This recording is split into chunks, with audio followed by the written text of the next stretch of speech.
Morning, Mr. Gilbert. Good morning, Your Honor. I'm here with Mr. Charles Stillman in 24 CF 1819. We would like to request a continuance.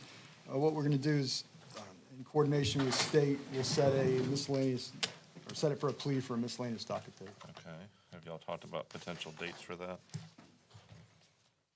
Sorry, Your Honor. Have y'all talked about potential dates for that? Not yet, Your Honor. We haven't looked at the calendar. We don't have a whole lot of miscellaneous dates in the near future. And I don't try to get too far into the pleas, but if it's something that's, would it involve him getting released at any time soon? No, Your Honor. Okay. I think you want to make sure the family's available if they want to be for the victim's family. Okay. All right. State's position? Objection, Your Honor.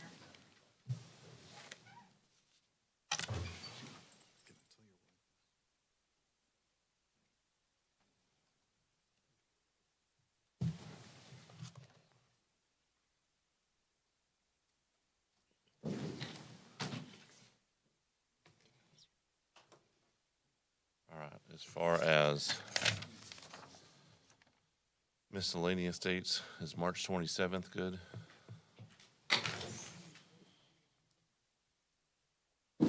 March 27th? That works for the state, Your Honor. I'll check. I said, since you're talking about victims' families coming in, giving them enough time, especially if there's travel involved. Okay. Good for defense, Your Honor. All right. Let's go March 27th at 9 o'clock for a plea. Okay. That's all I have this morning, Your Honor. All right. Thank you, Mr. Gilbert.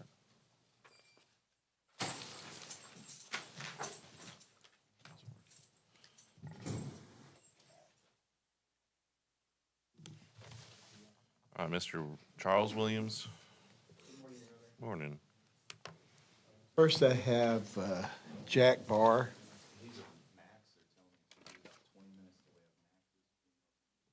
Fine. Oh, and then I have a juvenile as well. So how about Mr. Robinson? That's 24 CF 1682, Your Honor. We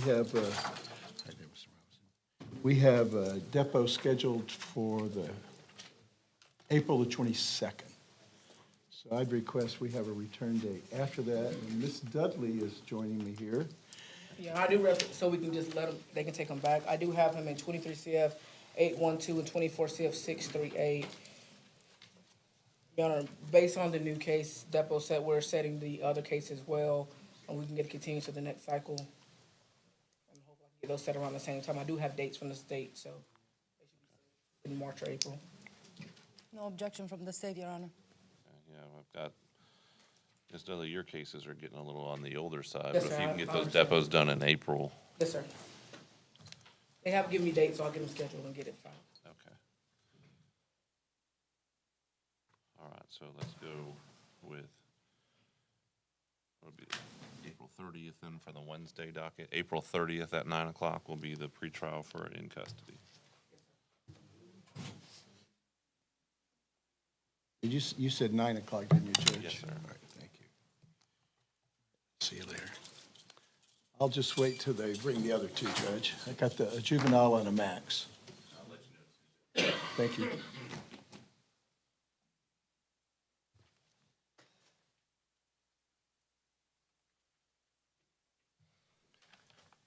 All right, Mr. Stewart. Morning, Your Honor. Morning. Your Honor, I do have one female. I understand that we're waiting on that one. My next client is Donald Wayne Jesperson. And the,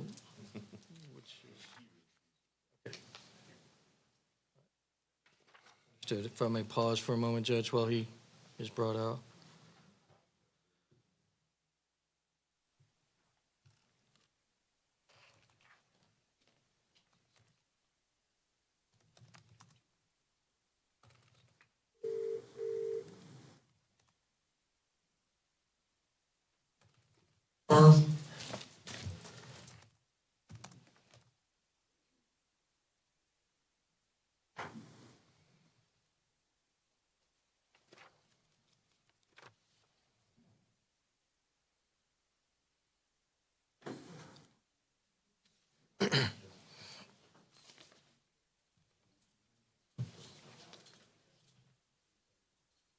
Your Honor, may it please the court, Brad Stewart, on behalf of Donald Wayne Jesperson. Judge, this is in cases 23 CF 1008, 1009, 24 CF 368, Judge, new law violation 25 CF 36. Your Honor, we have perfected depositions on 3 cases with the exception of 1 critical witness on 24 CF 368. Mr. Jesperson was recently charged with a new law violation in the 25 CF 36. We do need to continue these cases. We anticipate that we'll be in a posture for resolution of most of those cases on our next cycle. No objection from the state, Your Honor. So what's the status of the 25 case? Has that been arraigned yet? I believe we've been arraigned, Judge, and we just got discovery late last week. Was that on the April date? As far as We're gonna have to start making sure. That's gonna be a mess. All right, so what do you want to do with it now, Mr. Stewart? Judge, if we can have all cases tracked together on the next cycle, I think that would be most efficient. Put them all on April 30th, which is the in-custody date for the next pretrial.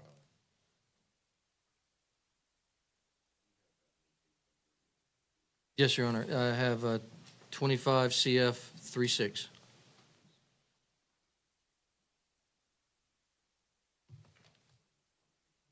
Jesperson, you understand all that? Yes, sir. We'll see you back on April 30th. Obviously, if something comes up or y'all have some sort of resolution, you can try to get it in earlier, but. Yes, Your Honor. Let's see. We've got Ms. Dudley is listed as next, Mr. Scott. Your Honor, I have Mr. McDonald. I- And good news. Okay. But Mr. Scott, just, when they see the list, they line everybody up according to the list. Otherwise, it's a huge shuffle, but we'll call you up after that. Yeah, the first one I have is Matthew Bachman, 21 CF 2261, 23 CF 2528. If we can approach briefly, Your Honor.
'23 CF 2528, it'll be April 30th on the pretrial docket. Thank you.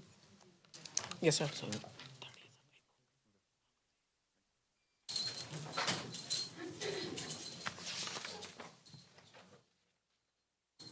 Your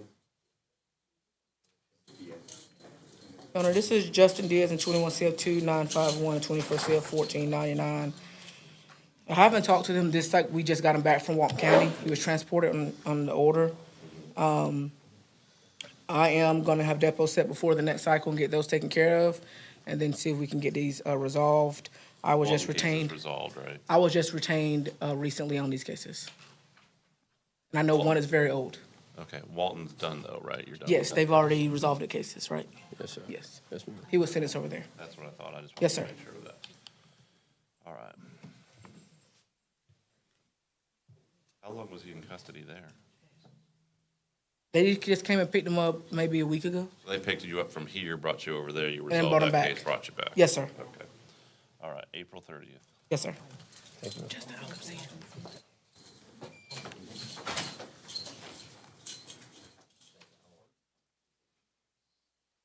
And the next I have is Colby Hart.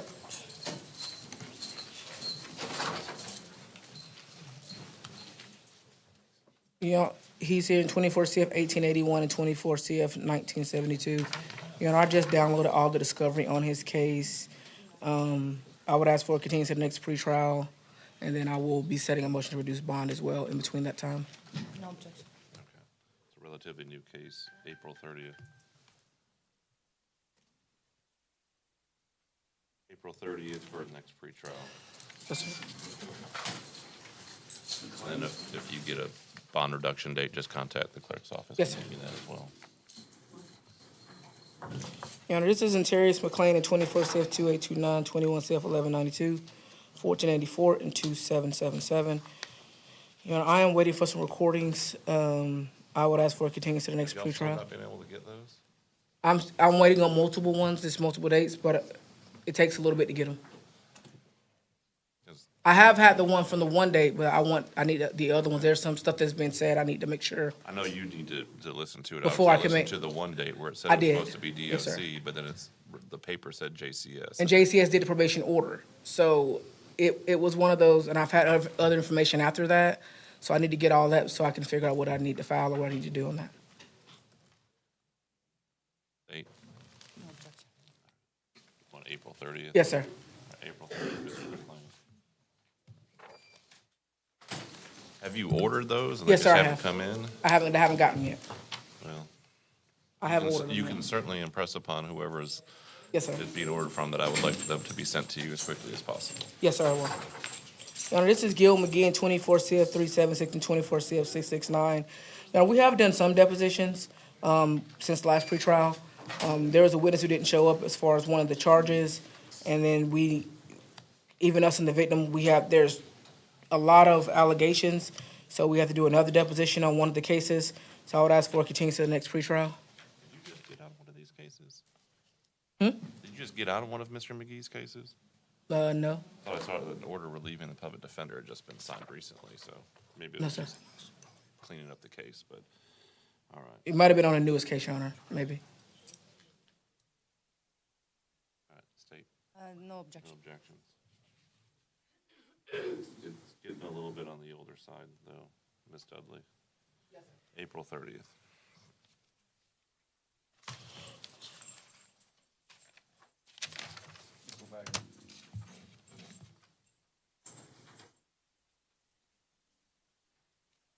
Your Honor, this is Jeffrey Wagner, 24 CF 121, 24 CF 122, and 20 CF 380. Your Honor, we have to reset the officer. We've subpoenaed him twice. He's the main witness, is one of the allegations that violates the probation. So we would ask for it to Y'all just said 4:30. depots were set for like a week ago, right? We did, he Didn't didn't show up. We've been in touch with him, Judge. He's ready to show up now. All right, just if you could impress upon officers who don't show up for depositions that we need to get these cases Well, and moving. that has been impressed upon him, Judge. He's been actually emailing me almost every day. Do we have dates yet? Do we have dates yet? So All right. he understands. Sounds and- like someone's talked to him. Yes. All right, it's just, if there's a reason for it, that's one thing, but to And- miss two different depositions. And Your Honor, there deposition may dates. be, I didn't go into the details with him in order to tell you today. He may have an explanation for you that I wasn't prepared to give you today, but we're aware of it. We're gonna get it done ASAP. This case is from January of '24. All right, what date do you want, Ms. Dudley? We put it on the 30th, and then hopefully we can get that done and then maybe try to get some resolution. All right, April 30th. Yes, sir. Thank you. I think that's all I have that are ready. I think we're waiting for the females and the max, right? Okay, thank you, Ms. Dudley. Once they get them, Deputy Williams will tell you, I'm sure. Yes, sir. Thank you, sir. All right, Mr. Scott, do we have? Thank you, Judge. I apologize, I didn't realize there was. Donald? Mr. McDonald. Chris Scott here on behalf of Thomas McDonald, 24 CF 1992, 24 CF 1961. Your Honor, obviously, there has been a lot of moving parts in this case. However, Your Honor, I believe that we have it worked out. The state needs an opportunity to contact the victim, but we have a verbal offer of the charges are going to be amended, and Mr. McDonald will be time served on these 2 felony charges, is my understanding. What I would ask that we do, Your Honor, is set it for next Thursday. I understand you have a court next, Second? I believe that would be the 6th. Do it in the afternoon on the 6th? That works. That works for you? Yes, sir. Okay. And if I could say something as well, Mr. Scott. So I received, Mr. McDonald had filed expiration of speedy trial, and they sent that to me, but obviously he's represented. However, I saw that, when I saw that one, I saw that you had filed one, which wasn't sent to me. It should have been. But what I would suggest in the future, and that's for any lawyers out there, if you've got an motion that's that important and time sensitive, if you can make sure to send it directly to my office as a courtesy so I can see it, because sometimes things fall through the cracks and I want to make sure I see that. Now, obviously, we talked about this the last time. There had been, I found out there had been a waiver of speedy trial. There was a competency issue, I think, at one point. So I don't think it really applies at this point. I think we talked about a written demand being filed as opposed to an expiration. So that's why I didn't, once I did see it on, I want to say it was Sunday night. It was. I wanted to make sure to bring that up, which is why I have big stars and boxes and highlights next to your name, Mr. McDonald. Make sure that we covered that today. Yes, sir. Obviously, if it's going to be resolved with a plea next week, any concerns about speedy trial at this point? No concerns, Okay. Your Honor. So we'll put that on March 6th at, we're going to say 2 o'clock, Mr. Scott, because we've got the arraignment docket Yes, at sir. 1:30, so we'll go immediately after that. Thank you, Judge. Thank you.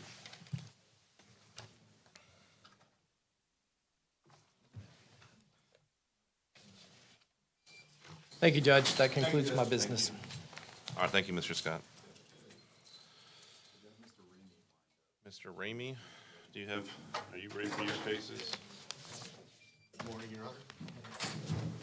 Judge, I have 2 cases. Andrew Del Rosa.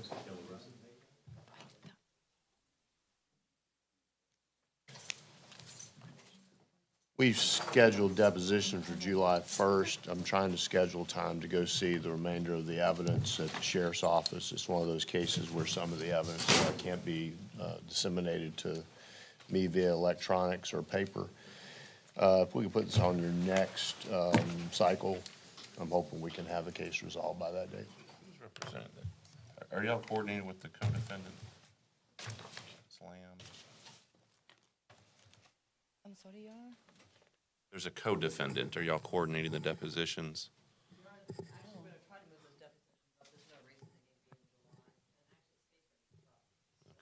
I would prefer, As land goes, if there are depositions, we'll be sure to double check with Mr. Ramey's office.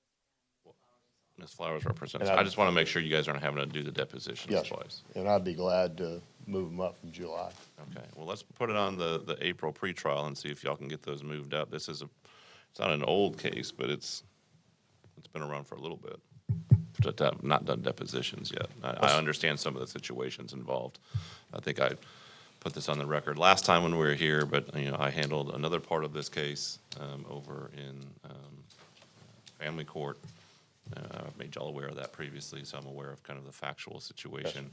At least that was alleged. There was no trial in that case, but again, I like to make sure I'm bringing those things up, but they already were last time. I did speak to Mr. Ramey and indicated that once he reviews the evidence, that may or may not influence. Okay, well, let's get that done sooner than later, but I'm gonna put it on the April 30th docket for pretrial. Let's see if we can't get closer to a resolution, even Yes, if sir. that's a trial, sir. Yes, sir. All right. Thank you, sir. Next case, Your Honor, is State versus Anthony Miles, 173441. Miles? Mr. Miles coming before the court. Ms. Bossaw sent over a written plea yesterday. I've had some time to talk with my client via electronics on that. I need time to sit down and go over with him in person as well as with his family. Talk to Ms. Bossaw. If we could put it on the April 30th docket. Hope to have a resolution for you on that date. If not, then we'll be looking to get a trial date. No objection to leaving the offer open and putting it on April 30 docket, and just for the court's knowledge, that there are the 2 other cases. One has actually been merged, but it doesn't show that way, but the offer that I made to Mr. Ramey It's a concurrent offer with the RICO case and with the other one, so it's kind of a package. Who represents him on the other cases? Who is on the other ones? Judge, Your yeah. Honor, Mr. Henderson is on the tampering case that should have been merged, but they're still checking on the docket separately. And then also, Joe Rossetti. Joe Riosty has the RICO case. It's my understanding he'll be here later. Yes, sir, and I'm covering for Mr. Gillespie on that one, but then offer has been extended and it is concurrent. I reached out to both of the lawyers yesterday to let them know, but was unsuccessful in getting them personally, but left messages. Okay, do you want to put it that far out? I guess if y'all look at everything and you want to bring it in earlier, you can certainly find a closer court date, but it's really up to you. But leave it there, and then hopefully we can get something worked out between now and then and get an earlier date. Did y'all do the Mississippi depositions? No, sir, I had to cancel them. I was ill with pneumonia and recovering. You know what, I think someone said that to us the other day, so I hope you're feeling better, Mr. Ramey. I am, Your Honor. Thank you. All right, so let's put this on the April 30th, so y'all can discuss that plea offer. Weren't there other cases in Mississippi, too, that were related? Am I confused? No, sir, it was just a witness there. All right. Today. I think I'm confusing that with the case that Ms. Basso just gave me the name of. We had another case where they were doing a bunch of out-of-state depositions in Mississippi, so I just kind of confused the two together, so that's why I asked the question. Yes, sir. All right, thank you, Mr. Miles. We'll see you back April 30th. Great to see you, Your Honor. Come see you soon. Anything else? Is that everything? Well, I know Riosty is supposed to be here. About Scambia first, so I don't know if he wants to talk to him. All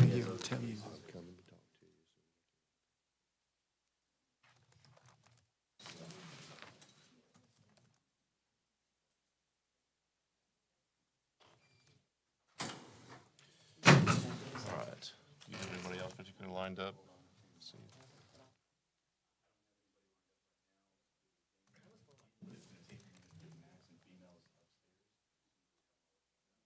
Check to see who we've got on Zoom.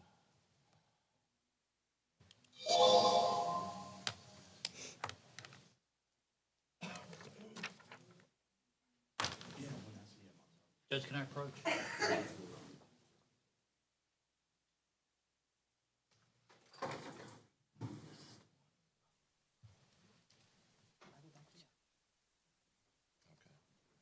But I'm not filing this one. You're going to file it under seal. Just want to make sure I heard you clear. Sir, I can start lining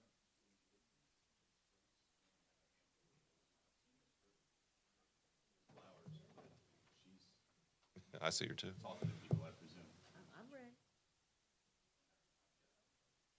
ready. Do we know who they are, so we know who's handling them? James Allen, Tommy Ray Allen, and Brett Andrus. Those are all mine, Judge. All right, Mr. Russell, do you want to take those?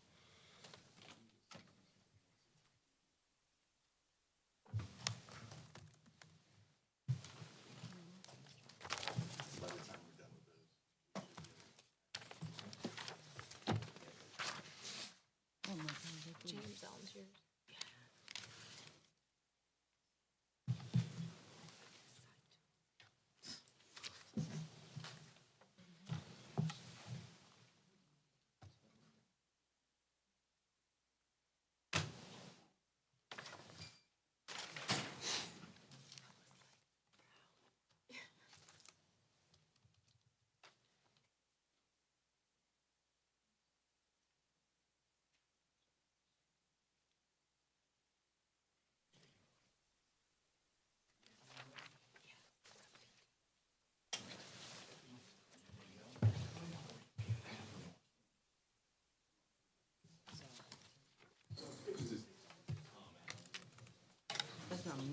Judge, this is Tommy Allen. Case number 24 CF 2337 is on the docket for today. He also has a case set for tomorrow for plea day, 25 CF 87 for the clerk. Information has been filed in the 25 case, so at this time we'll enter a plea of not guilty. The state has made an offer that will resolve both cases. So if I could have a moment.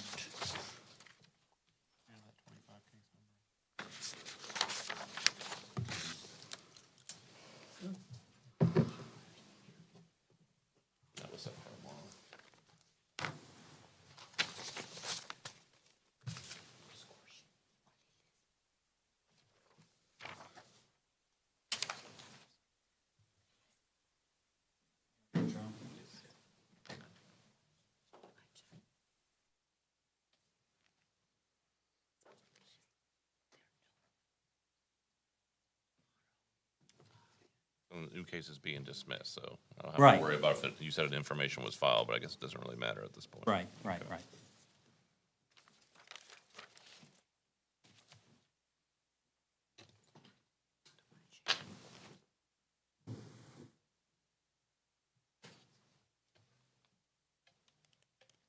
Mr. Allen, could you raise your right hand, please?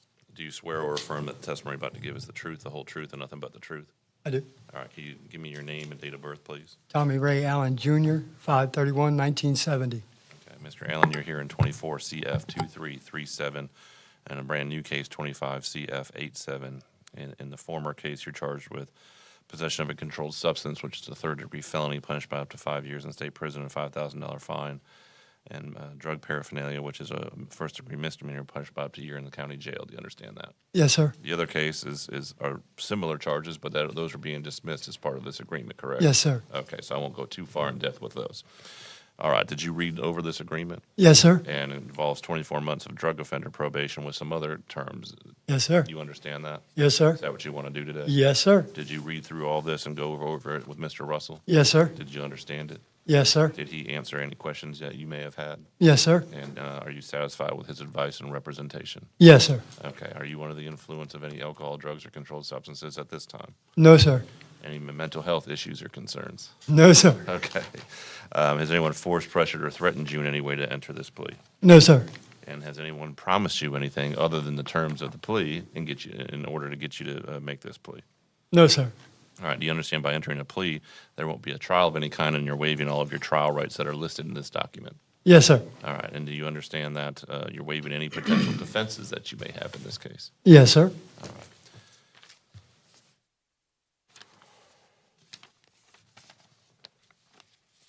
And what is your plea, Mr. Allen? No contest, sir. I'm going to accept your no contest plea in the 24 CF 2337. State have an announcement in the 25 case. State's null processing 2587. Okay, so that'll be taken off of tomorrow's docket as well. All right, so I'm going to accept your plea, like I said, withhold adjudication. Count one is 24 months drug offender probation, waive cost of supervision, pay $615 in court costs, $150 PD fee, complete a substance abuse evaluation and any recommended treatment.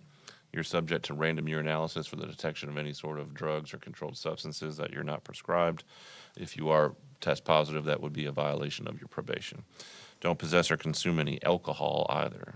Don't possess or consume any controlled substances without a prescription. Count two, which is the misdemeanor paraphernalia. Is that a withhold or an adjudication? That's an adjudication. Okay. So that's an adjudication of guilt and then time served. All right. That's the state's agreement? Yes, Your Honor. Okay, and this is a guideline sentence. Yes. I'm Yes, sir. looking at the guidelines right now. All right.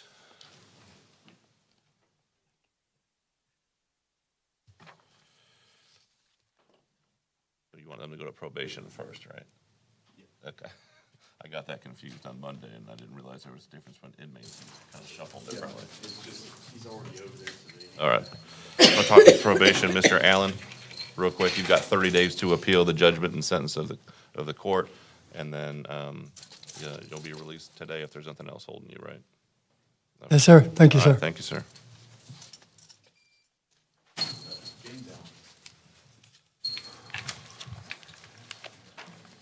Charles Russell, Public Defender's Office. Judge, this is James Allen. Case numbers are 23 CF 2644, 24 CF 373, 24 CF 374, 24 CF 375, 24 CF 1668. Judge, we're going to have to ask for a continuance to complete depositions and trial preparation. When I looked at the cases, I did not see that any depositions had been taken, and the offer from the state was 48 months DOC, so. 48 months? Yes,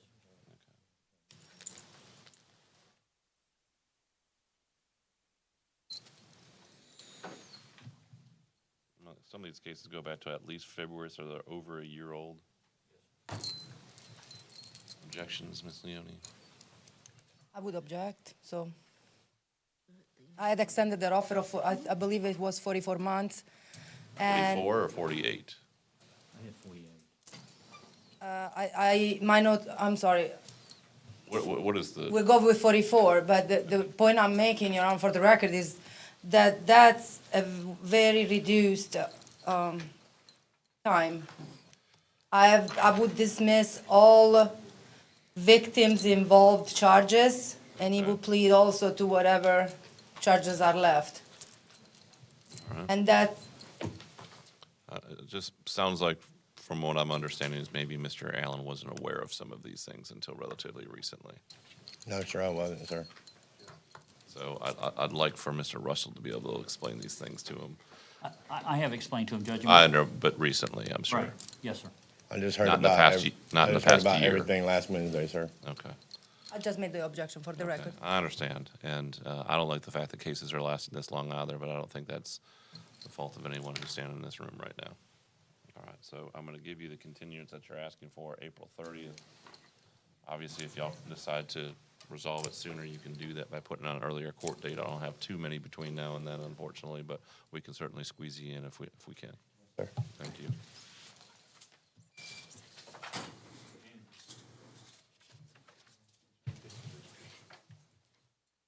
Judge, this is Brett Andrus. He's present and approaching.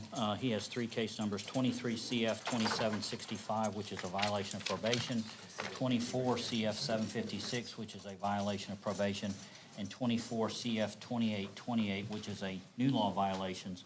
The new law violation is the basis for the VOPs. New law violation, this is the first time up, so we're asking for a continuance. No objection. April 30th at 9 o'clock for the next pretrial, Mr. Andrus. What about,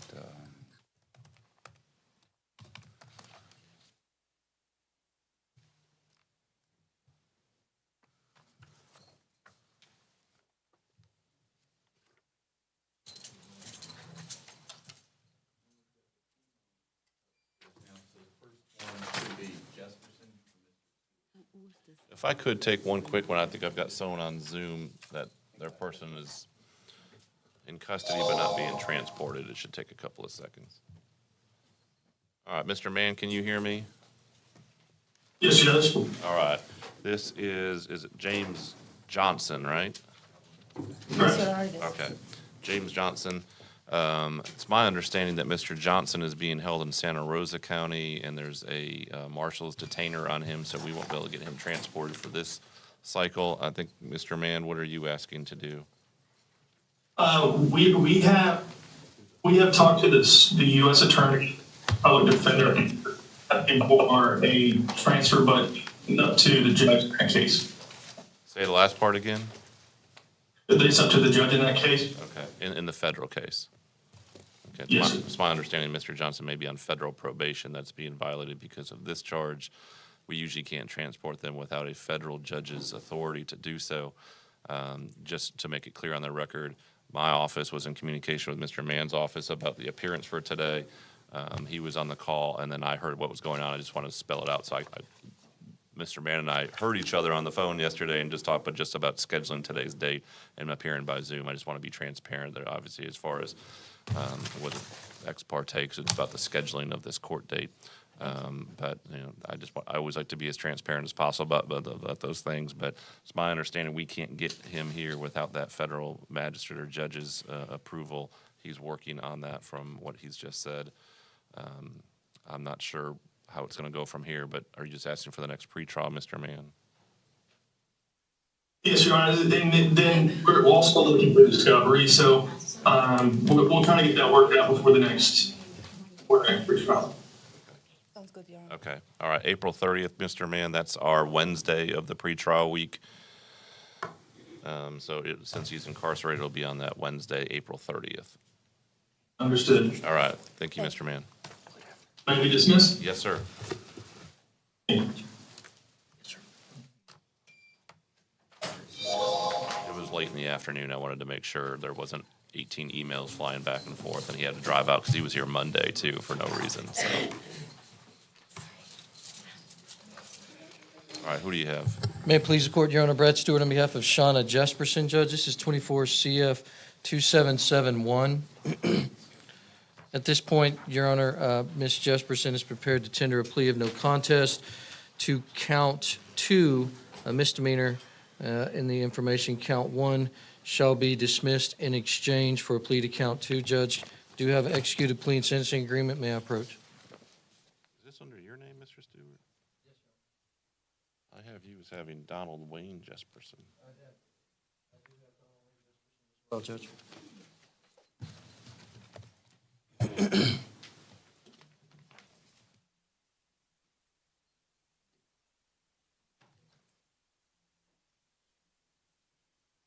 Number 31 on the Oh, transport here list? she is. I didn't realize that Donald went on the 2 separate pages and you were after him. Yes, sir. All right, I've got it now. All Your right. Honor, the terms of the agreement call for an adjudication. She will serve 4 months in the Okaloosa County Jail. This will be a day-for-day sentence, Judge, with credit for all time served, $270 in court costs to be paid within 90 days then to collections. Judge, I'm asking that the court allow her to be eligible for release to Santa Rosa County Jail. There's a hold out of Santa Rosa County that she would receive day-for-day credit on this Okaloosa sentence while she is in Santa Rosa County. She's not to be released from Santa Rosa County. Are you handling her Santa Rosa I County am, case? Judge. You might want to ask for her to be transported I for am. that case, otherwise they may not bring her. Yes, sir.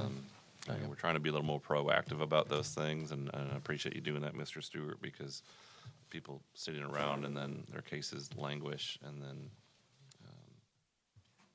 Yes, sir. have been resolved while they're sitting in jail instead of waiting until it's over with and being transported. So, all right, Ms. Jesperson, can you raise your right hand? Do you swear or affirm that the testimony you're about to give is the truth, the whole truth, and nothing but the truth? Yes, sir. Okay. Just to make it clear, Mr. Stewart, as far as when you said the credit for Santa Rosa, that's future credit that she would have over there. She doesn't have any credit over there now, right? Correct, Judge. I want to make sure that that's clear that they're not having to go back and count that, otherwise it may not get counted. All right, so Ms. Jesperson, you're here in 2024 CF 2771, charged with possession of a controlled substance, which is to be dismissed as part of the agreement, but was punished by up to 5 years in state prison. And then possession of drug paraphernalia, which is a first-degree misdemeanor where you could be sentenced up to 11 months and 29 days. Do you understand that? Okay. Did you go over this plea and sentencing agreement for the 4 months county jail with Mr. Stewart? Did you understand it? Yes, sir. Did he answer any questions that you may have had? All right. Are you satisfied with his advice and representation? Yes, sir. Are you currently under the influence of any alcohol, drugs, or controlled substances? No, sir. Are you suffering from any mental health issues or concerns? No, sir. Excuse me. Have you been forced, pressured, or threatened in any way to enter this plea? No, sir. Have you been promised anything in return for your plea? No, sir. By entering a plea, do you understand you're giving up your right to a trial, the trial rights that are listed in this document? Yes, sir. All right, you understand that you're waiving all potential defenses that you may have? Yes, sir. All right, and what is your plea? No contest. Okay, no contest to count 2, the paraphernalia, correct? Yes. All right. This is state's agreement? Yes, Your Honor. Okay. And with no sentencing guidelines, since it's a misdemeanor, I'm going to accept your nolo contendere plea to the count 2 drug paraphernalia charge as freely, voluntarily, knowingly given. Count 1, state have an announcement. Announcement on count 1. State dismisses count 1. Okay. Count 1 is dismissed. Count 2, the paraphernalia, it's going to be adjudication of guilt. 4 months in the Okaloosa County Jail to be served day for day, credit for all time served, $270 in court costs to be paid within 90 days, then to collections. You might be able to set up a payment plan for that as well with the clerk's office. And then obviously you'll get credit for any time that you serve in Santa Rosa County Jail once you get over there. But again, I think it's probably going to take an order from Santa Rosa to bring you over there for that case before you'll actually be transported. All right, anything that I've missed? No, Your Honor. All right, we're gonna need well, it's just a misdemeanor. I don't think paraphernalia is not enhanceable, right? No, Not Your that, Honor. not that I'm aware of, not yet. No. I almost said it. All right, so you've got 30 days to appeal the judgment and sentence, Ms. Jesperson. Make sure you take care of those court costs. Your Honor, that's all I have before the court may be excused. Yes, sir. Thank you. Thank you, Your Honor.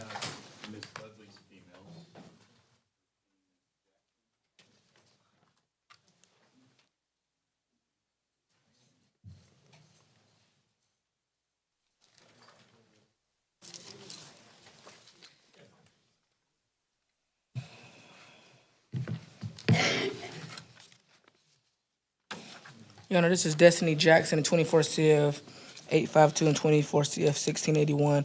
We have deposition set on April 22nd, so I'd ask for continuance to the next What was the pretrial. day? April 22nd? Yes. All right, any objection? No objection. All right, April 30th at 9 o'clock for your next pretrial. About a week after your depositions. All right, thank you. Yes, sir. Thank you.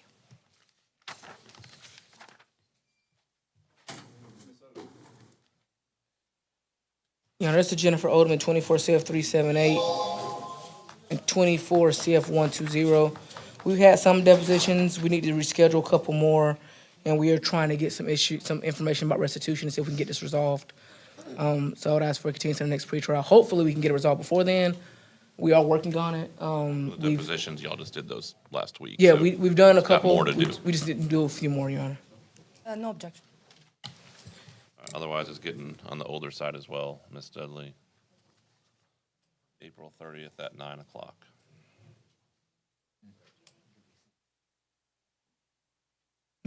Yes, Had sir. people fail to show for the depositions? Yes, sir. But the state has been in contact with them, so we're just getting it rescheduled. It's just a lot of time, especially when you coordinate those dates and you can't give Yes, sir. those times to someone else who could have used them. It's one of my Yes, sir. pet peeves where people schedule an all-day hearing in front of Yes, me and sir. cancel it that morning. I could We're have used hoping that in for this something situation else. that we're gonna get it resolved. We're just waiting on some more information. No, just for your next case that you Yeah. want to set depots, you can't set them on the day that the people didn't show up. So- Correct. So that's my only concern with the people not showing up is. Yes, sir. It takes away time from other people who would show up. Absolutely. So, thank you. We have Max yet? Okay. Yes, sir. Is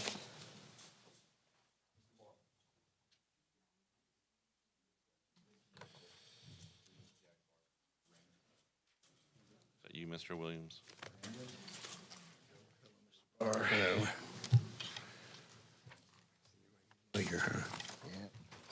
Good morning again, Your Honor.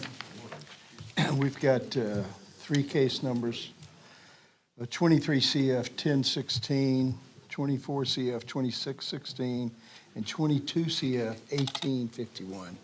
Your Honor, I'm sure you're aware that I was just appointed, well, on the 13th for a couple of cases, or one of the cases, and on the 11th for the other two. Yeah, one case is just from November. So this is our first chance to even, I've had a chance to even see Mr. Barr. So I would, and so I need to go through the discovery, the normal process. I think at least if we could come back in April, that's the next cycle, April? Yes, April. I think that'd be fine with me. I don't object, Your Honor. Based on the new case, that's Yes. brand new. April 30th at 9 o'clock will be the next pretrial date for Mr. Barr. Thank you. Thank you. Sure.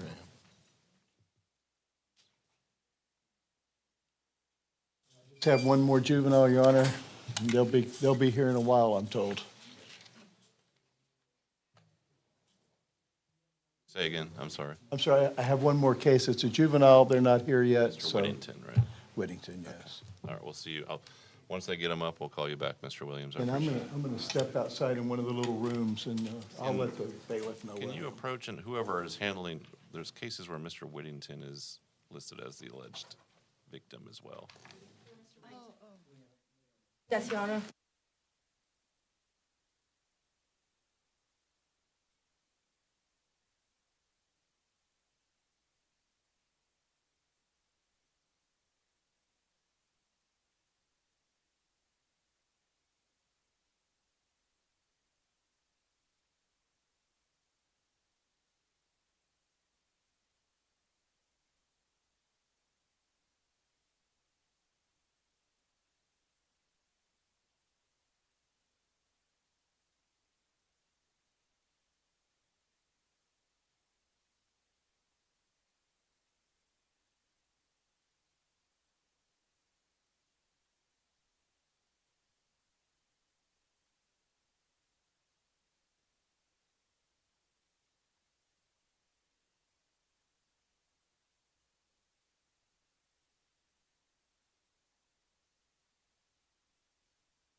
I still want him brought up. Yes. Okay. Because I don't think he was last time. All right, go ahead. Who do we have for Ms. Dudley? I have Joe Fernandez in 23 CF 1605. He also has a public defender in several cases. Judge Charles Russell, Public Defender's Office. I have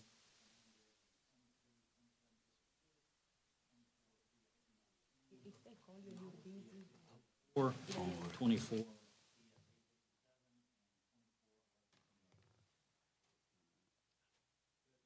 Hernandez's cases. Where we are is that a comp eval had been ordered by the court last year, May of '24. January of '25, this court advised him to cooperate. He did. We got a report. He's competent to proceed. On my cases, at least, I'm going to ask for a continuance for depositions and trial prep. Scores prison, the offers prison, and as best I could tell in my cases, depots have not been. Your Honor, in my case, I do have an amended offer. I'm going to go see him if he leaves that for docket day. It's to a misdemeanor, so if he takes it, then I'll do a written plea agreement and get it filed. On just your one single case? Yes. And then how many do you have? 'Cause I did do Mr. Russell? depots on mine and Jefferson. 5 on mine, Judge. All right, so we want to leave it for Monday. Yes, sir. All right, you want to leave yours for Monday just in case, Mr. Russell? You can. I guess it doesn't really matter. I'll be here anyway. He'll be here. Right. Okay. Ms. Leone, anything from the state? All right, so Mr. Fernandez, what we're going to do is bring you back on Monday next week, which is March 3rd at 9 o'clock. Ms. Dudley's going to come talk to you about her case that she has with you, about potential resolution, and then we'll talk about your other cases as far as what needs to be done with them on that date. All right, any questions? All right, thank you, Mr. Fernandez. We'll see you on Monday, March 3rd, 9 o'clock. Your Honor, I believe that's all I have. Thank you. Are you sure?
I just looked over when I did happen.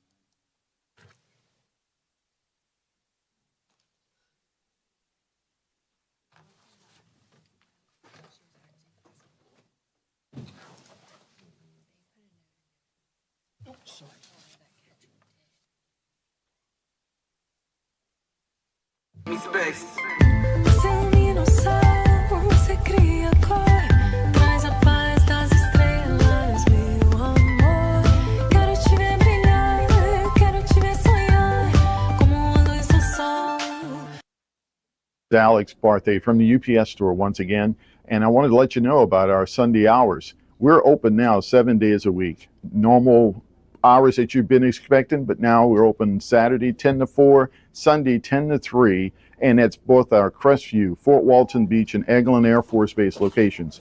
So you have things to do, go and do it. Just know the UPS store is going to be here. Again, Sundays 10 until 3 p.m. For years, I proudly served Florida as a state trooper. During that time, I investigated over 1,000 car, motorcycle, and trucking crashes. My mission was simple, to help the victims. Now, as an injury attorney, I can do even more to help accident victims. Hi, I'm attorney Coy Browning, If you've been injured in a car accident, I'd be honored to help you. Call or visit us at browninglawfirm.com.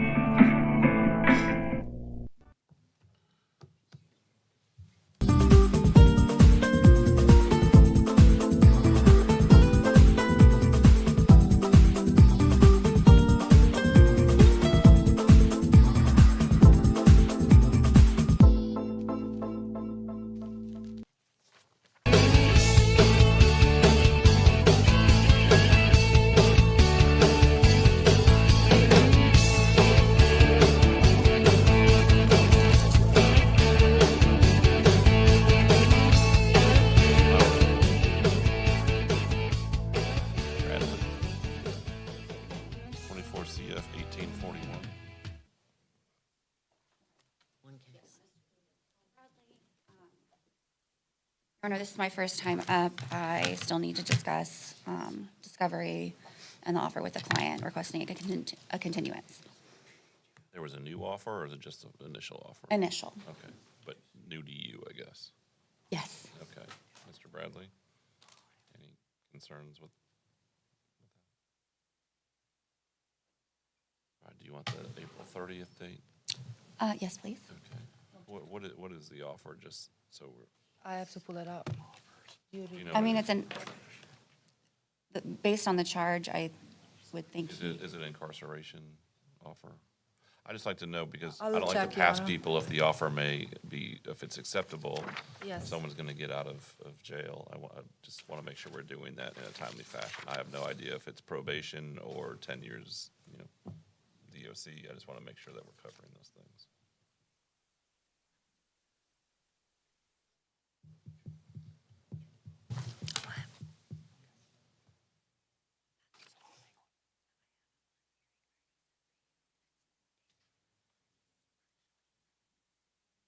Crawford has just popped on Zoom. I think he's got, is it Reedon?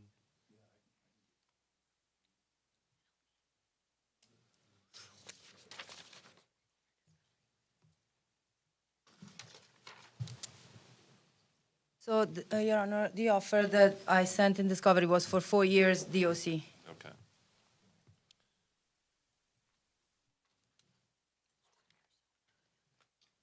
All right, so we'll put this on April 30th at 9 o'clock for the next pretrial. Case is just from August, so it's not terribly old. I know you're new to it, Ms. Flowers, but let's see if we can get progression between now and then. All right, thank you, Mr. Bradley.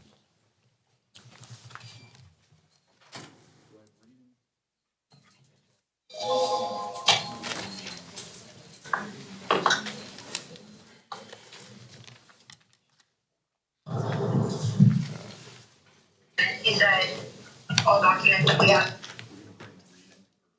Yes, please. Yeah, that'd be great. Thank you. Okay, Mr. Crawford, we're bringing up Reedon right now. Thank you, Your Honor. I don't need to be proven. I'm going to take a seat up here at the desk. Yeah, I recognize those hallways. Candidly, would rather be over there. Let's see, this is Mr. Reedon, Randy Reedon, correct? This is 23 CF 2713. Morning, Your Honor. Morning. Sorry, Mr. Crawford, I think has a trial in Escambia County. At least I know on Monday y'all talked about jury selection, but so he's over there. I let him appear by Zoom so that we didn't have to continue a case or anything like that. So, Mr. Crawford, what are we doing with Mr. Reedon today? We're still kind of waiting in this holding position from Florida Highway Patrol. We've been speaking with Rebecca Paddock, who is their counsel, and it's somewhat of a simple issue, and it's becoming more complicated. What we're looking for is the GPS data that's associated with a particular vehicle that later stopped the vehicle. We wanted 30 minutes before the initiation of the stop and 30 minutes after. The last email that we had from Mrs. Pettit, we tried to contact her again this week, but we got an out-of-office auto response, is they're looking in. That data but that data was much more narrow in time. It's as the initiation of the pursuit occurred. That's not what's relevant. What's relevant is where they were before they began that pursuit. Have they indicated that their system records that data when, you know, the lights and siren aren't on and all that? I know some of those things don't start rolling like the video until they're turned on.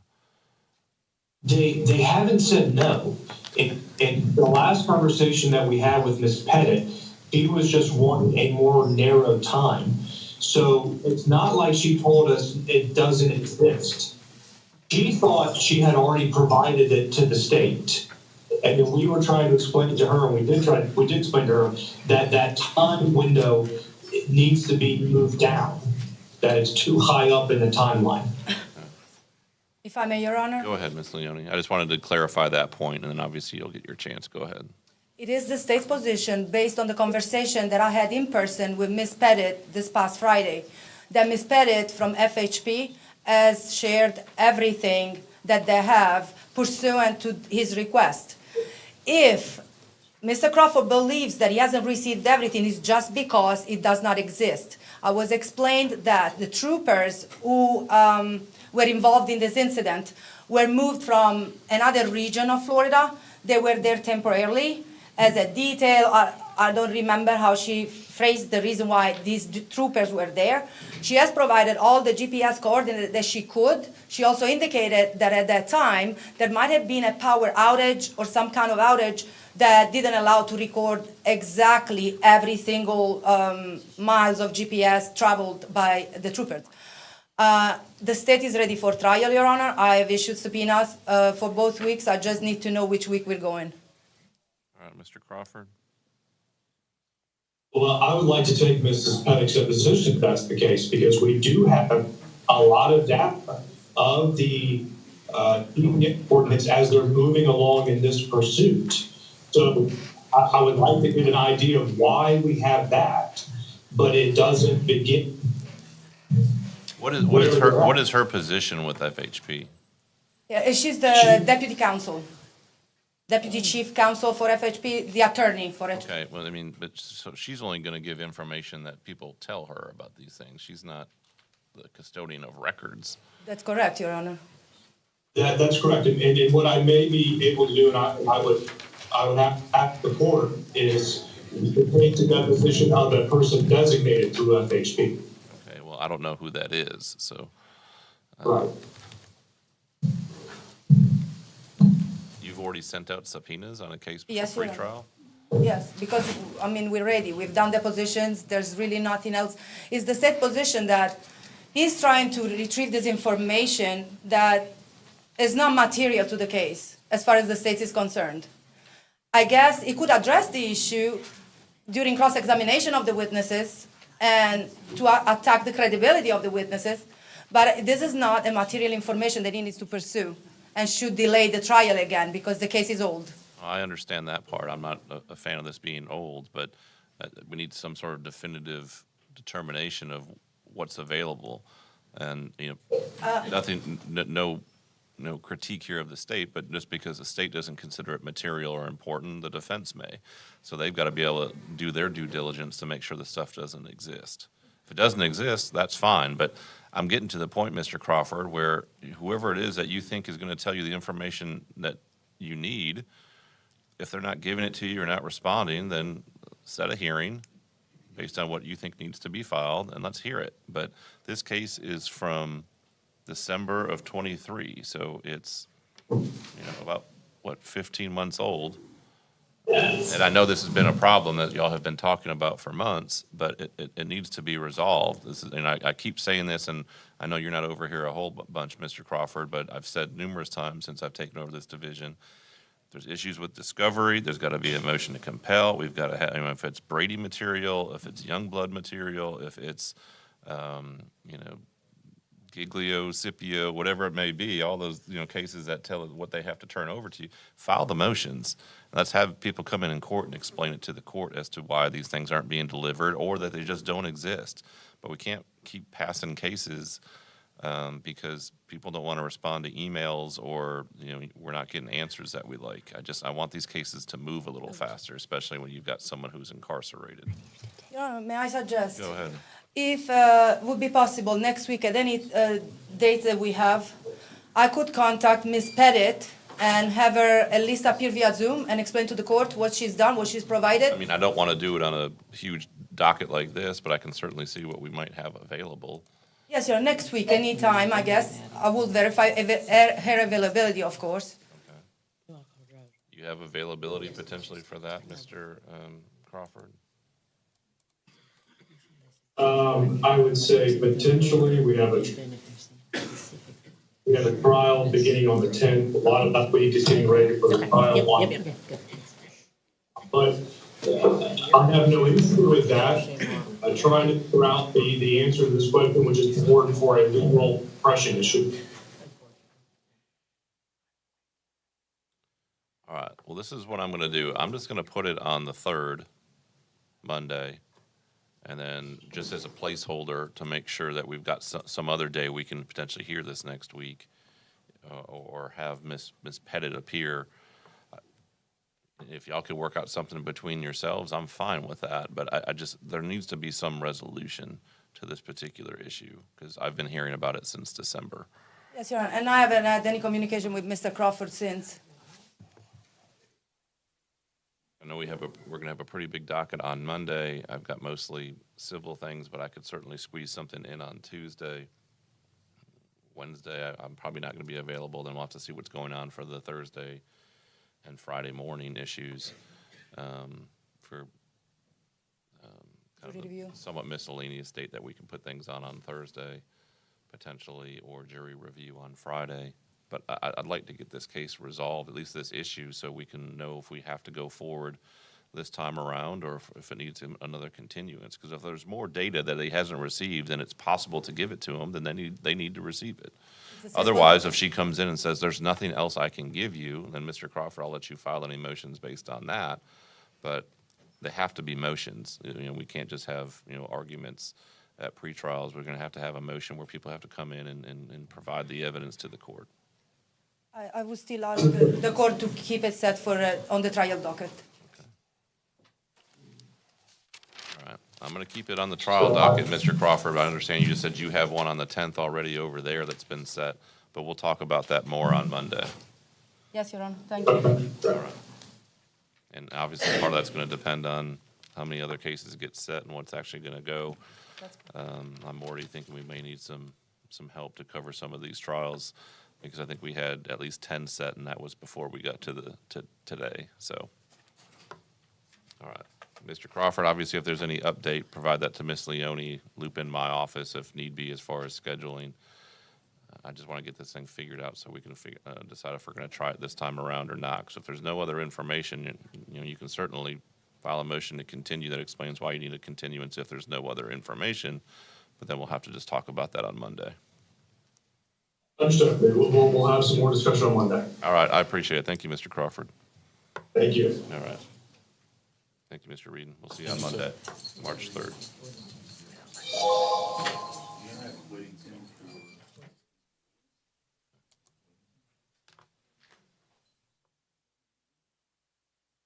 Again, Your Honor. Got Landon Whittington, 4 case numbers. 23 CF 2875, 23 CF 2876, 23 CF 2879, and 24 CF 444. Your Honor, I think we're very close to a resolution in the case. There's some issues with regard to another case or two that Mr. Whittington's involved in a different capacity other than being a defendant. Okay. And we should be able to get those resolved, and that's really kind of the only thing that's standing in the way of us getting a resolution in these 4 cases. All right. So you want April 30th? I think that'll give us plenty of time, Your Honor. Okay. Well, absent some other circumstances that I'm not aware of at this point, that'll be the last continuance. Yes, Your Honor. This case has to be resolved one way or the other. Very well, Your Honor, I understand. Again, if something changes between now and then, I'll certainly entertain it if it's needed, but This case is over a year old. Yes, Gotcha.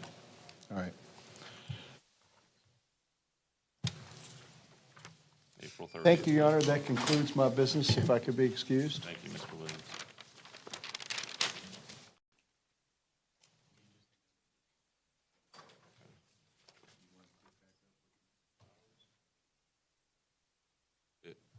Whoever is available, if hers are set up, let's go with those. If Ms. Flowers has people set up. They moved all of them out. Oh, because of the. All right. Mr. Nopes, are you ready?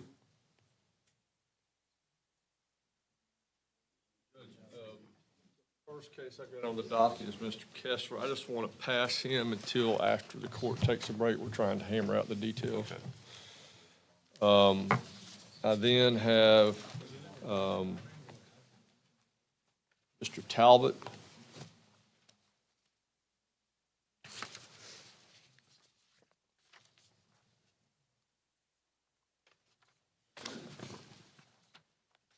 Well, actually, I guess the first one I would have is Mr. Parker. I'm sorry, Judge, I didn't bring that file.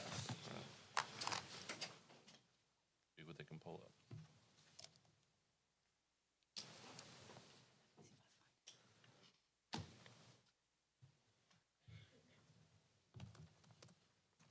Mr. Kilpatrick, are you ready on your two? I do need to speak with him real quick, but no, I'm not ready yet. Thank you.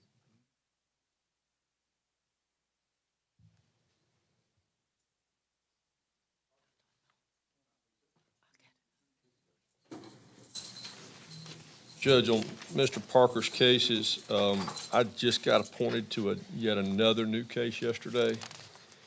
He also has a violation of probation case. And I think the state, we did get some discovery in the past week on some of these cases, but I think we just need to continue the full cycle so everything can get. What's the new case from yesterday?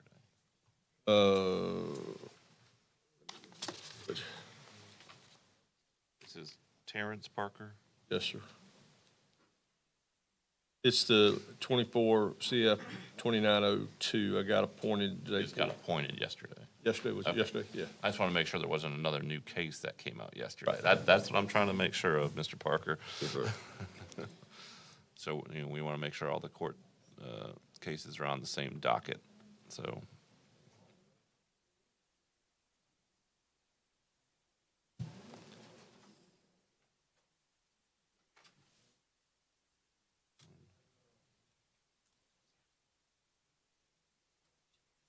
Yeah, okay, now I've got a note on my docket. This is the one where Mr. Cobb was appointed to several of them, and he was trying to get you appointed to him, so he has one lawyer, as opposed to two different lawyers working on all these cases. So that's correct. I do recall that now. All right, any objection to the April 30th date? No. Okay, Mr. Parker will be April 30th, so Mr. Nopes can kind of catch up with everything. I'll come out to see you, talk to you about each of the cases once he's getting all the paperwork. Unfortunately, when there's a little bit of confusion like that, it delays things, but that's why I've been trying to sign all these orders to make sure he's getting appointed. And I don't know why. I think I was getting amended orders. I'm not sure what the issue was. Well, there was an issue with the spelling of his name. Okay. Then there was another issue. I can't remember what it was, but yeah.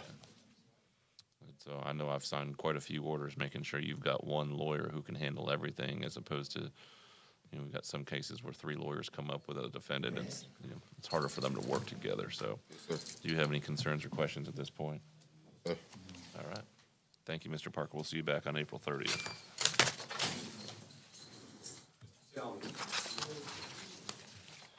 Judge, as far as Mr. Talbot's case, the bottom line is that I told the court last time that we were waiting. We'd taken depositions and found out there was yet another report, which was the officers who served the search warrant, which were different from the officer who did the initial part of the case. The state gave me the document. I went to the jail and gave it to Mr. Talbot. I then scheduled 2 depositions. They are currently scheduled for March 24th is the date that we could clear. And that's where we're at. I plan to take those depositions, and then from there, any motions that would be allowable, I'm going to file. I did meet with Mr. Talbot yesterday, and Judge, to be honest with you, I think he may tell you today that he wants a new lawyer, and I'm fine with that. I mean, there's no positive communication because he's not happy with me, and I get it. He's been in jail for a while. But I'm doing everything I said I'd do, and here we are. So as far as the depositions, those are just officers that are set on March 24th? Yes, sir. Those are for, it's a search warrant part of the case. Okay.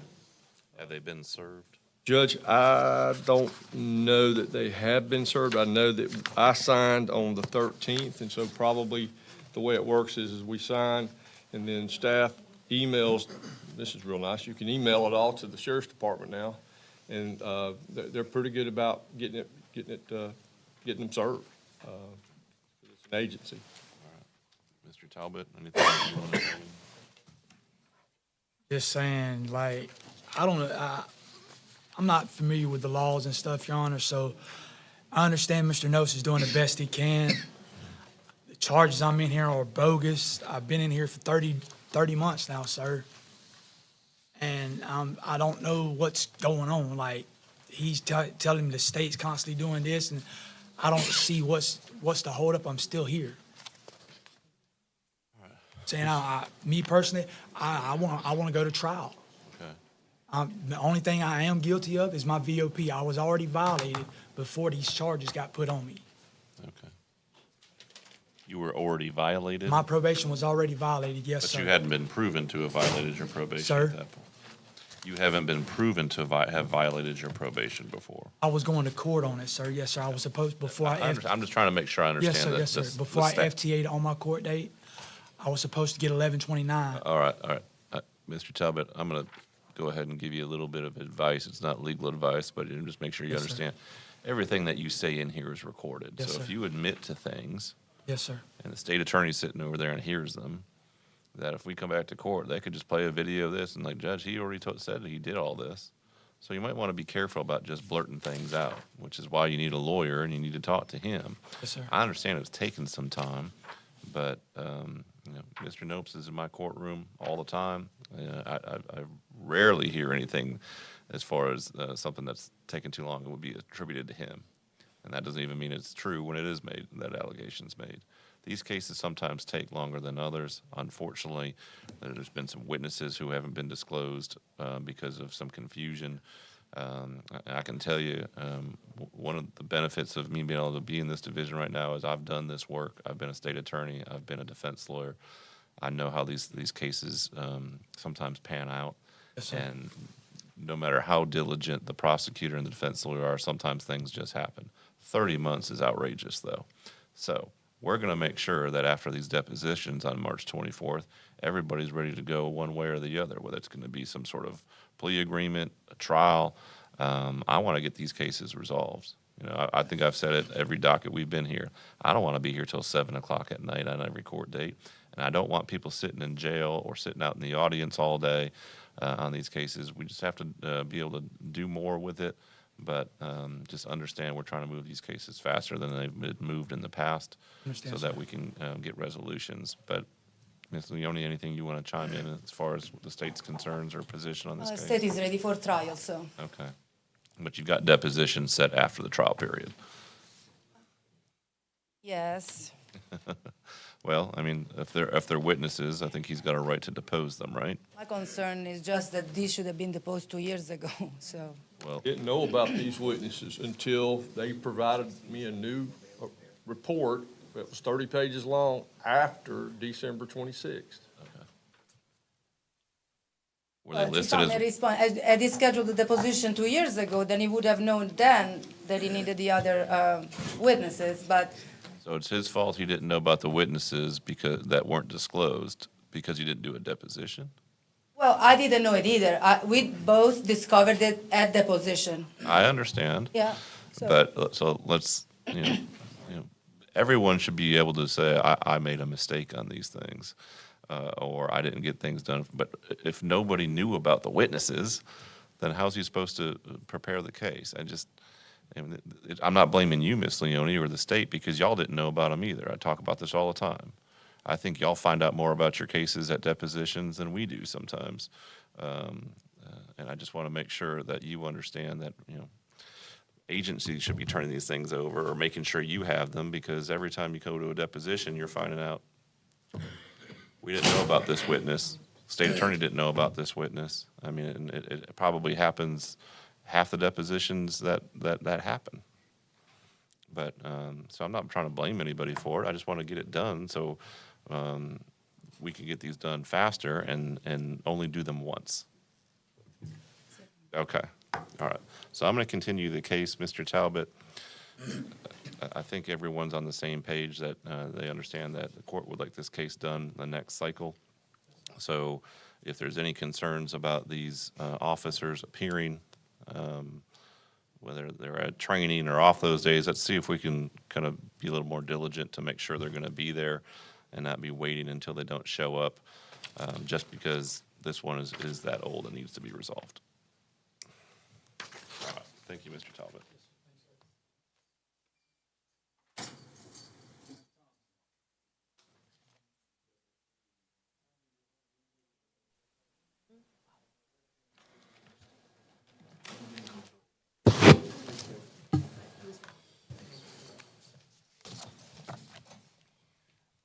Judge, may we approach? Yes, sir.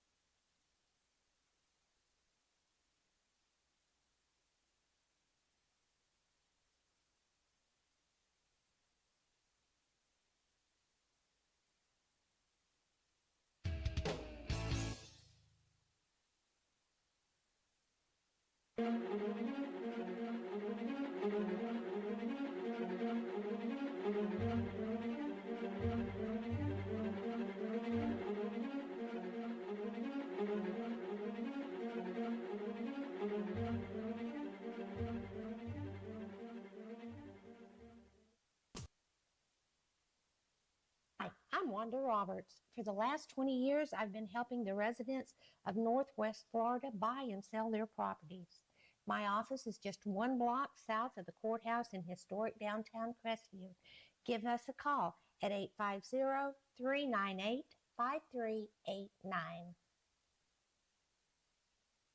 Hi, I'm Michael Gilbert, defense attorney with Warrior Law. I represent those accused in Santa Rosa, Okaloosa, and Walton County.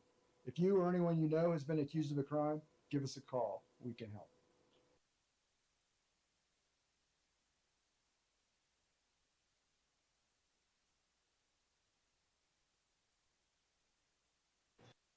Hello, this is Chris Norman at Bulldog Bail Bonds. Our office is in Crestview, Florida, but we service 7 Northwest Florida counties. If you ever find yourself in a jam, please give us a call. We're here to help you out.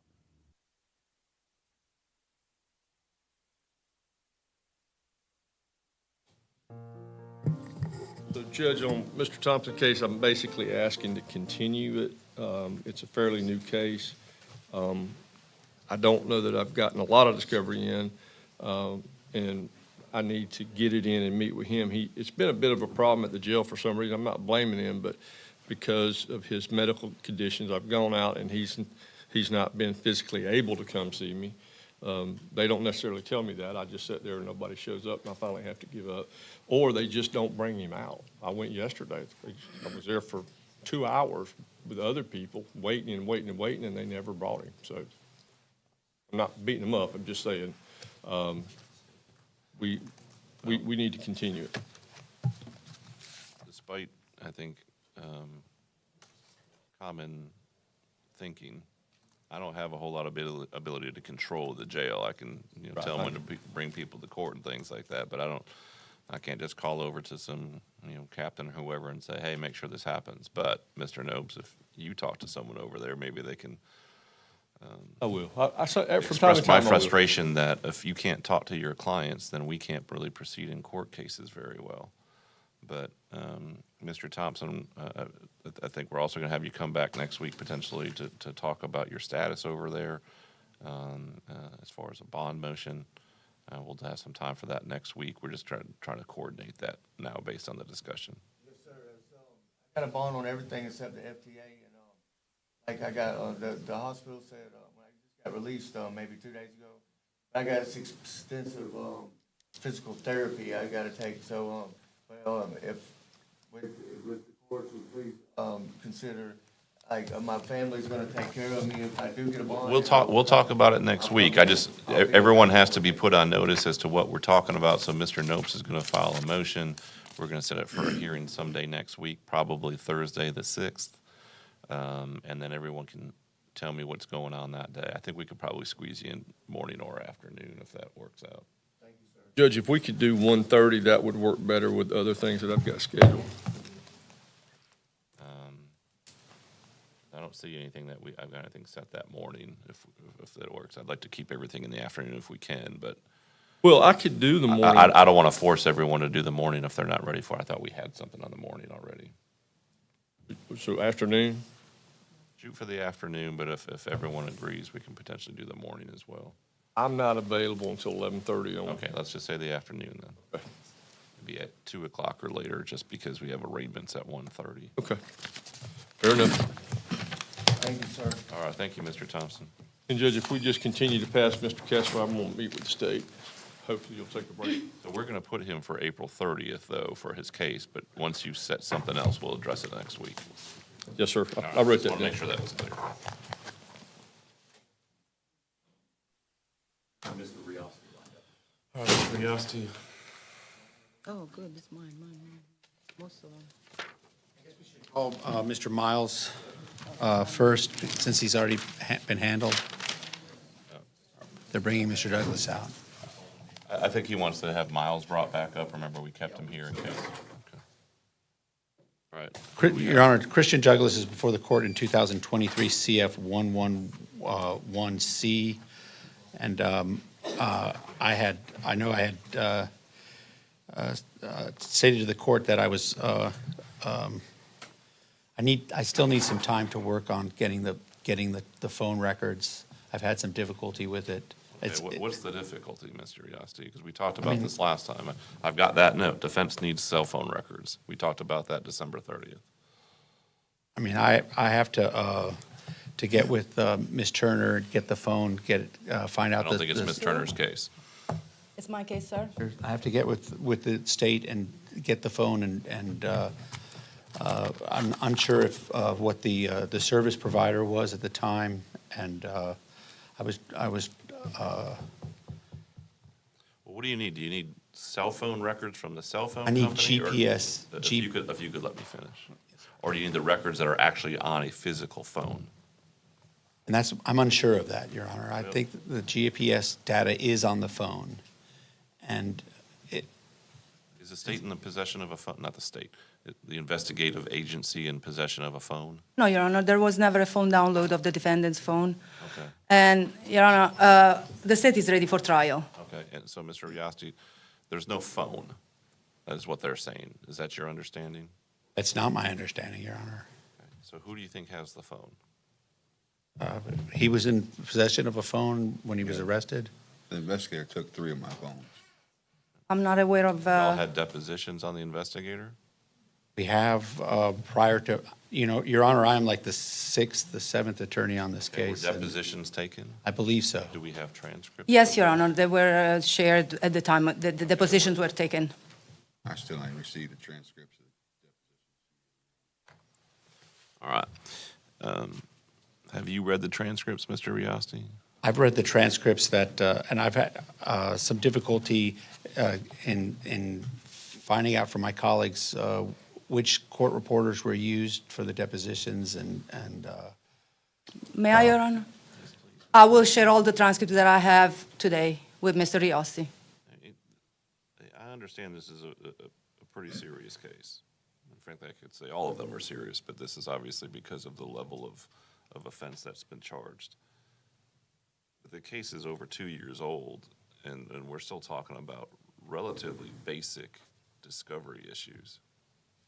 Yes, sir. I know you weren't involved, Mr. Riosti, but, I try to say this, when new people take over cases, I know it's different if you're appointed, you didn't have the choice to make about if you were gonna take the case, knowing the situation, but you take the case where it's at. All right? Yes, sir. So if someone's already done depositions, unless you can give me a reason why there needs to be new ones, or the state will agree to new ones, they have you have to deal with what you've got, but, it sounds like we don't even know if there's a phone in evidence or not, and we're 2 years. There should be into 3 phones in evidence, and that's what But when I ask you, it's, is there a phone, or are we talking about phone records? And we're talking about phone records from 2+ years ago. And it's not records, it's GPS data. which are kept in records, right? Yes, I believe so. If I may, Your Honor, I'm a little That's bit right. confused. I don't understand if Mr. Riosti is trying to seek those records on his own, or he expecting us to provide it.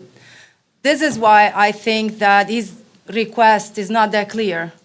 We either have the phones and we've done the phone downloads and he's waiting for it, but he hasn't asked me for this information. And the first time that I hear it is today in court. Well, again, I've got a note on my docket because, so everyone understands, and I'm going to be as candid and open and transparent as possible. When you tell me things as to why you need continuances, I write them down. Yes, sir. Okay? This is every docket we've had since I've been on the bench in this division. It's got Yes, sir. everything y'all tell me. Maybe I'm showing you a little bit too much behind the curtain, but I write it down. And when we come in, and you told me last time you needed cell phone records, and today it's, I need cell phone records, what's been done since December 30th to get these phone records? I've attempted to find out which providers were used. I've attempted to contact them. I've attempted to find out whether or not what type. I think you could find out what provider by asking your client, what provider did you have on your cell phones? And I'm not asking him that question because I'm not asking him anything that could be potentially detrimental to his case. But something, a quick conversation with him would tell you. Yes, sir. Your Honor, I need to mention to the court that this case involves a victim. The victim was shot in the face, and his health is worsening as we're speaking. I don't think it's fair to the victim to wait this long. We have done all the depositions, and we're ready for trial.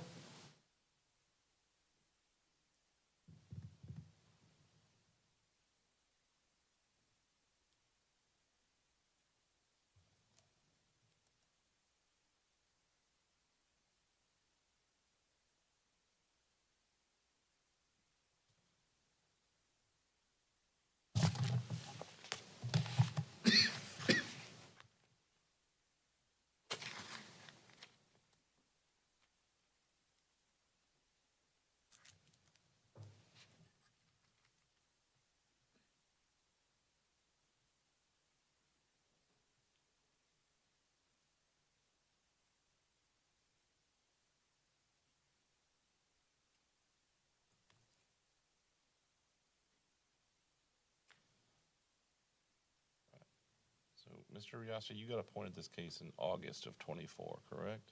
Yes, sir.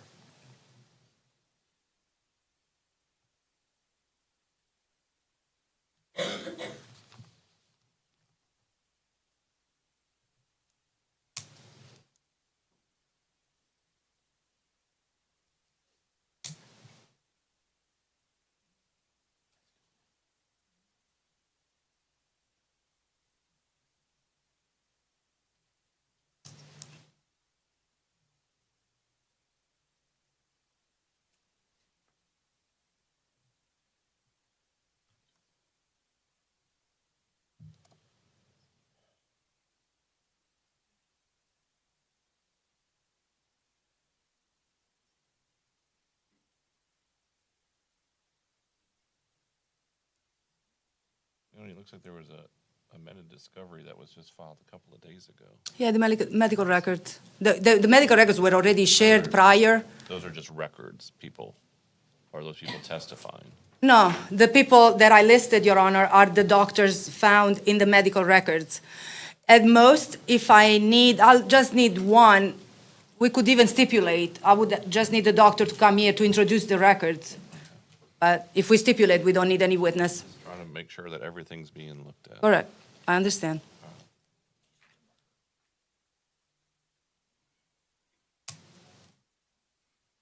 Mr. Yash, these things have to be done faster. And when we talk about phone records, I just kind of got the impression you didn't know what you were looking for. I just, okay, you want GPS, but, you know, the phone carrier should be an easy person to figure out, and I don't think it's necessarily on the state's burden is to go track those down for you, so you've got to send something, a subpoena, or whatever you need to do to get these records. We can't keep pushing this case off. You've got an alleged victim who's not doing well according to the state, and you've got your client who's sitting in jail for over 2 years now. And again, I know you're only on the case for 6 months, but when you get a case that's that old, you got to push these things. So, I should have pushed it harder, Your Honor, and it's not the only murder case or attempted murder case I have. Well, I and it's not understand an that, but if you're not able to excuse. handle as many as you got to tell us stop giving them to me. And, you know, it's you know, you're not the public defender's office that's required to take every case that gets assigned unless there's a conflict. So if you're overburdened, you need to tell us, and we can pass you on the wheel a couple times. But what I'd like to do is get this case resolved. What I feel like I have to do is give you a last continuance, but it will be the last one. And Ms. Leone, I understand, but again, I don't want to do this case twice either, because there's evidence that hasn't been gathered. So I'm going to put it on the April 30th docket. That will be the last continuance. Mr. Riasti, this has to be a priority. Yes, sir, and it will be. And if there's any concerns, you know, from the alleged victim, I understand those. But I have to look at this as kind of the long-term, how these cases are resolved, not just what happens at this particular trial cycle. Your Honor. All right, Mr. Douglas, we'll see you back on April 30th at 9 o'clock. Writing last continuance right here on the docket, just Yes, so Your everyone Honor. knows. And it will be the last continuance. I would suggest you get those things done. Any depositions need to be done before then. We've got to get moving. Ms. Leone, if you could make it a priority, if there's any other depositions that need to be taken by Mr. Riasti, that you hopefully have time in your schedule to get those done as well before then. But this is not a situation where we show up on April 30th and find out depositions were set on April 28th. Yes, sir. They need to be set as soon as you know those names. Yes, sir. I would invite Mr. Riossi to communicate with me prior to then. I'm always available, Your Honor. I'll make a time for important matters like this one. Or your assistants are when you're in court to start setting those dates, because I'm sure you're not part of setting the dates. Sometimes I am. Okay, sometimes, but let's just make sure everything gets set in a timely fashion. All right, thank you, Mr. Douglas. Thanks. I'll be here to see you.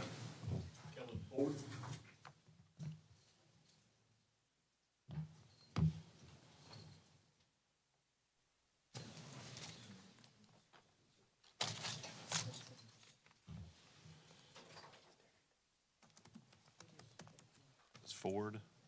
Your Honor, I was appointed on January 29th of this year to Kelvin Ford's two cases, one of which is a first-degree trafficking and meth case.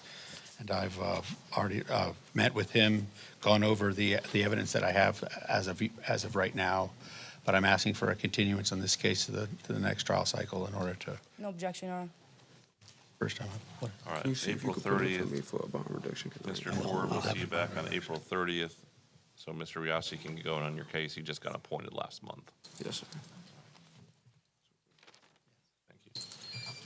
Who else do you have? I have McLaughlin, I was also recently appointed on Mr. McLaughlin's case, but he has informed me that he's in the course of trying to hire, what was the attorney you were trying to hire? Larissa Dudley. I spoke to Ms. Dudley on Monday, and she said that she has been in contact with Mr. McLaughlin's family, but as of yet, there's no contract. I was appointed, I believe, in January on that case on the 25th. So I'd asked for this case to be continued. Mr. McLaughlin has indicated to me that he has medical issues, and I've told him that we need to resolve if I'm going to be his attorney, or if Ms. Dudley's going to be his attorney, or another attorney, so I can move this case as fast as I can based upon his medical condition. All right. So, Mr. McLaughlin, you've been appointed, Mr. Riossi. You have the right to retain whoever you want as long as they're a licensed attorney in this state to represent you. But the problem is when we're kind of in this limbo of not knowing if you're going to or not. I am, sir. My sister failed and hurt herself. Okay, but my concern is that's going to make Mr. Riossi say, well, if I'm not going to be your lawyer, why should I start pushing the case? Then we come back 2 months. Sir, I've been in jail 7 months now. Okay. And he come the day that I was supposed to go to court. He just got appointed this past month. And I need medical treatment, sir. Okay. That's why I'm hiring Ms. Dudley. All right. What are you asking for, Mr. Riossi? I'm asking for a continuance if it's not, if Mr. McLaughlin doesn't object. He has both of his cases, there are, were search warrant, one was a search warrant case, one was a stop, and he believes that there's suppression issues that need to be addressed. So do you want him to start working on those, Mr. McLaughlin, or are you hiring Ms. Dudley to do that? I want to hire Ms. Dudley. All right. I mean, the one case is just from September. I'll grant the continuance. Obviously, if you hire Ms. Dudley and she wants to bring it in for a newer date, or there's a motion to be made, I'll certainly entertain it sooner than that. Otherwise, it's April 30th, Mr. McLaughlin.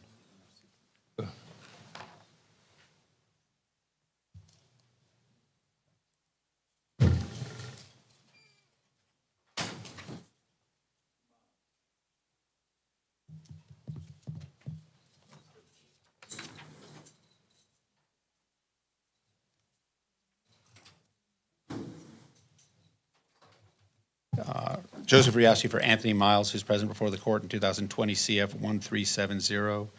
Your Honor, this is one of 3 cases that's pending before the court. From what I understand, a new offer has been presented to Mr. Miles. This case is made difficult for me in that there are 3 cases, one of which has been consolidated into the other, but there's 3 separate attorneys that are working this case, and 2 separate state attorneys that are working the case. Okay, and it's my understanding, we had Mr. Miles up earlier with Mr. Ramey. I asked them to keep him, because you Yes, Your Honor. to talk to him. It sounds like there's a new plea offer that covers everything, Ms. Basso. Your Honor, in the case that Mr. Riossi has, that's with Mr. Gillespie. They already had a plea offer in place. Okay. Then Mr. Ramey asked me for one for the case that I was handling. That was also provided to him. The intent is that they would run concurrent with each other if Mr. Miles accepts them. They are not the exact same offer. Okay, so it's not a global offer, it's 2 separate offers that will run concurrent? Yes. Okay. All right. So it's my understanding that the other attorneys have asked for a continuance on this case to April 30th. I think that's we talked about that would be the last one, though, right? I think that's what Mr. Ramey stated, So I would join in that motion to continue if it's with the understanding that the state's offer in the other cases that I'm not privy to has changed significantly, and giving Mr. Miles an opportunity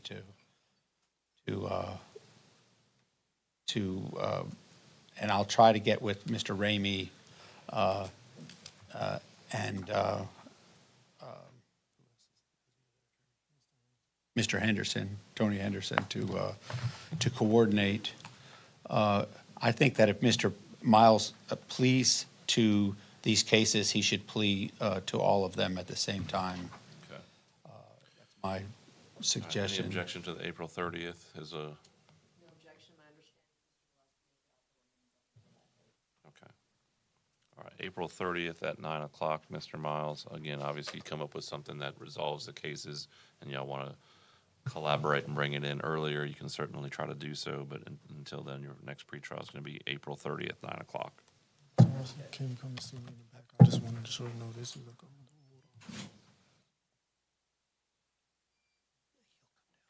That's your last one, Mr. Yost? Can you come in the back? Yeah. All right. I'd like to take about a 5-minute recess. All right, we're going to take about a 5-minute recess. All rise, please.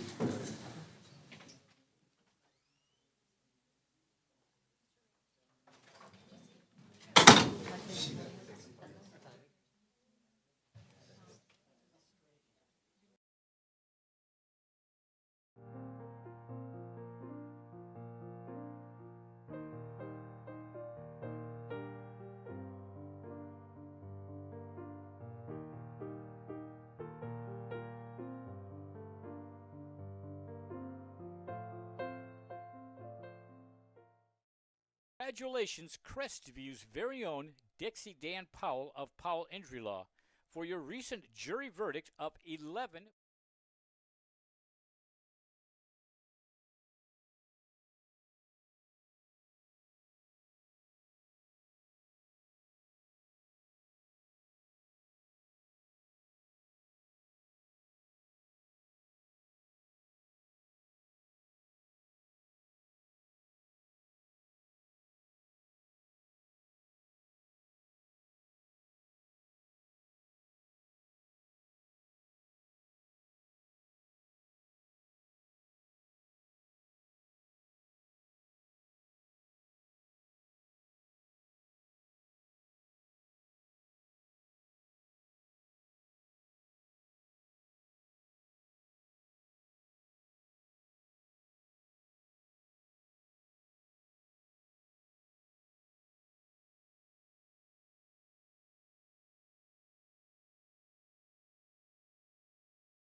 $1.5 million for your client from a death and injury against an inflatable amusement company. Recognized in 2017 as one of the top 100 civil trial lawyers in the state of Florida, and Dixie is AV preeminent rated. Dixie Dan Powell works tirelessly for his clients, as is evident by this extraordinary verdict. If you're taking your case to trial, be prepared. Contact Dixie Dan Powell and Powell Injury Law, 850-306-2667.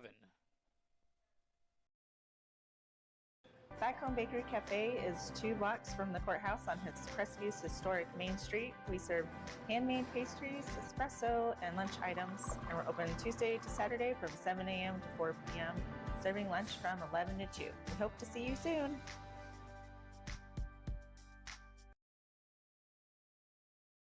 Hello, I am Bonnie from Body Be Healthy here in Crestview. We have been serving the area since 1999. We're an alternative health food store. If you're interested in bettering your health, we'd like to invite you to stop by.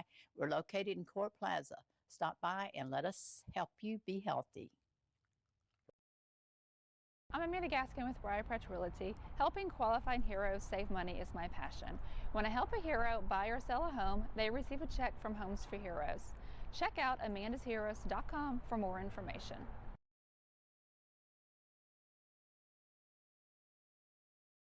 For more than 70 years, the sweet aroma of the Crestvew's Coney Islands burgers and hot dogs has permeated the downtown area. If you have not experienced the unique flavor of Crestview's Coney Islands burgers and hot dogs, then I encourage you to join us for lunch. Monday through Thursday from 10 a.m. till 3 p.m., Friday from 10 a.m. till 4 p.m., and Saturday from 10 a.m. till 2 p.m. We're located in historic downtown Crestview at 107 North Main Street. Call 850-683-1045.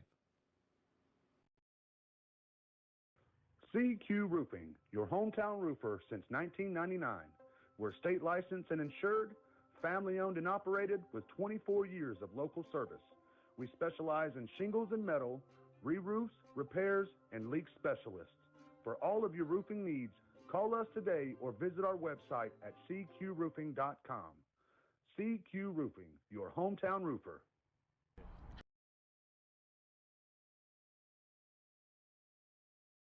Hey, I'm David at Family Vision of Crestview.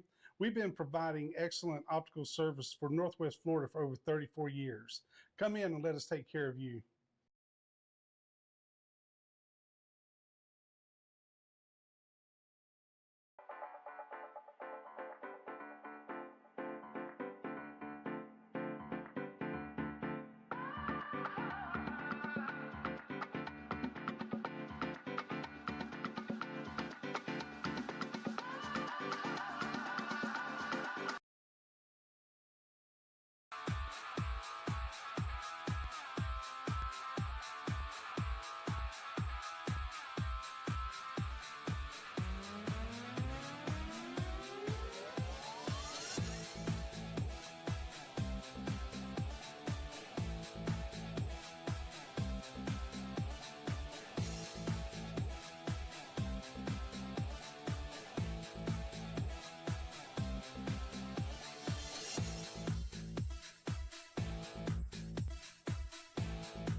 This is Tiffany Woodham, State Farm's newest agent in Crestview.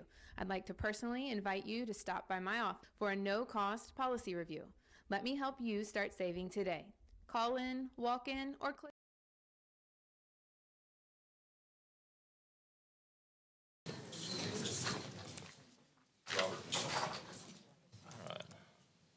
Mr. McDonald, up here. How are you? How you doing? Doing well.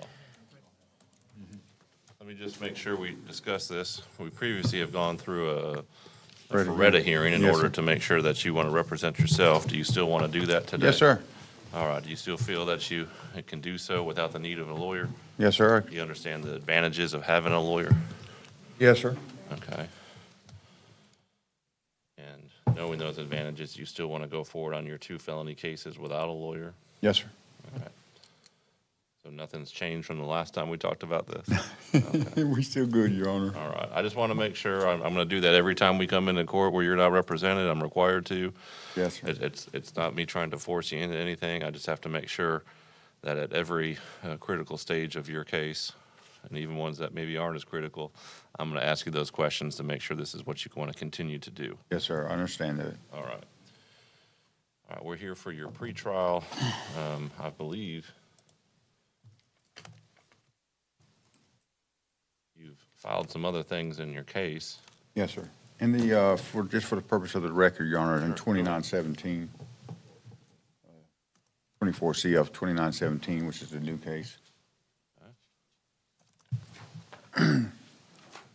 And also, Your Honor, in 24 CF 1950, the original case, I filed for both cases, actually, a notice of discovery. I don't know when the clerk's record shows, the minute sheet shows when they received, by receipt of that notice. And then I also did my obligation to the state for the exhibits for the discovery too.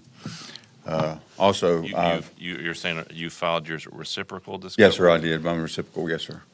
You haven't received theirs yet? I haven't received theirs, and I, when we were last here, up here before, Your Honor, I put a communications request form into the Public Defender's Office and asked them to provide me with whatever they could provide me from them for the 2 cases. They represent you at some point? At the point in time, he did, when we went through the competency test and for a hearing. But I didn't receive anything from that. And I don't think the state is in violation of anything. I Who think represented you before? Mr. Williams, Jay Williams. Jay Williams? Yes. Yes, sir. I just want to make sure. Yes. But the state, I think that the paperwork that hit the clerk's office is maybe just 1 or 2 days. I'm not saying that the state's in violation of that. I don't think they've had time with their caseload to provide that for me yet. I've worked with Who's on Mr. McDonald's cases? It's me, Your Honor. I appreciate Mr. McDonald's understanding, but we would comply with the rules of discovery and send it to him within 15 days. There was a, as far as we're concerned, he was represented in some cases by Mr. Williams, and then in the other cases he wasn't. We just thought that Mr. Williams was going to represent him on all the cases, and I believe we have shared discovery with his office. We have some, I don't have it filed here, Judge, but I can bring it up once back. I'll be more than happy, Your Honor, if that's the case, to just send it to Mr. McDonald to the jail. You want to just have them send it mail it to you at the jail? Well, the thing is that there's an issue with that, and I don't have an issue with the state. Well, the issue is with the jail's prescribed method, which they're doing it, they're putting it on a tablet. What, they're like scanning all your mail? They're opening it and scanning it, and I'm not able to actually physically touch it. But do you have access to that tablet at all times? I do have access to the tablet at all times, yes, sir, I do, but like if I need to fill out something or something, I'm not afforded that ability to do it. Okay. And that's providing a hindrance. How so? Like, let's say I'm not questioning you, I'm just asking, I so I understand. understand. So I'm going to provide you with an example. So if you file for an indigency package from the clerk's office for due civil complaints or anything like that, you're not going to receive that where you can actually physically fill that out and send it back to the clerk's Okay, well, I office. understand, but let's keep it to your criminal cases. Yes, sir. Well, I was just giving you an example. I'm sorry. Well, I'm about trying that. to, an example in a case that I have jurisdiction over. Yes, sir. That's just as an example, Your Honor. Sure, I understand. Is there anything going on in your criminal case where you're having such a problem? Just not at the moment. Okay. Not that would be relevant. If something comes up, make sure you bring it to our I will, attention. yes, sir. Otherwise, I can't really address anything. And I said it earlier to someone else. I can't really control how the jail does things. Yes, sir. But as far as making sure that you're getting due process and your constitutional rights are being upheld, I want to know about those things. Yes, sir. But as far as I don't like how the jail does certain things as far as their policies and procedures. I don't have a whole lot of control over that. Neither do I. Some people think a gavel is a magic wand. It's not. I can't get everybody to do whatever I think they should. All right. Your Honor, I want to address one more. For the purpose of the record, in the 24 CF 2917 case, I filed a notice for a hearing and to schedule a preliminary hearing, because if I didn't commit a crime, then I want to be able to afford the right to come and produce that without staying in jail for, months and months and months and 60-day cycles. And I have a notice of alibis. I know the state has the ability to go in there and do depots on them or whatever that she feels that she may need to do, but I'm trying to bring legitimate alibis to this courtroom and have this courtroom welcome my alibis to get me. Well, you have to understand that the court only hears it if there's a motion and a hearing that's set. Okay. Notice of alibi, and I saw this, that you filed it. Okay. And I think you were sending things out that said, hey, I want them to be here on today's court Yes. date. Well, this is not an evidentiary hearing court date. So all the notice of alibi is you say, hey, I wasn't there. Right, I wasn't. Here's the witnesses who were evidence of that, so you put them on notice of that, and then they can investigate that any way they want. They can decide they don't even want to talk to them. They're not required to. Yes, sir. But as far as any other hearing, what are you asking for and under what rule of procedure? I'm asking if the state would agree to, let's say, expedite that expeditiously and set that hearing date. What hearing? There should be a hearing set for a preliminary adversary hearing. Okay, what case was that filed in? It was 24 CF 2917. If the state would welcome that, and let's deal with that.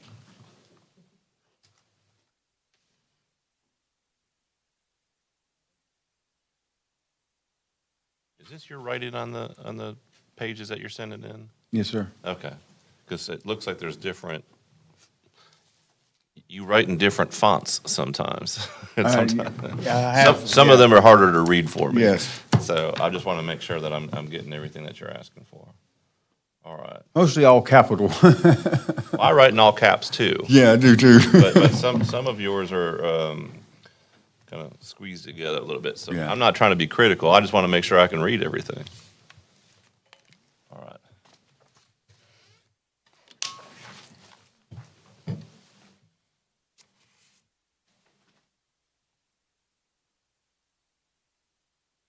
When do you think you filed for that preliminary hearing? I have it in my. Oh, here it is. I just found it.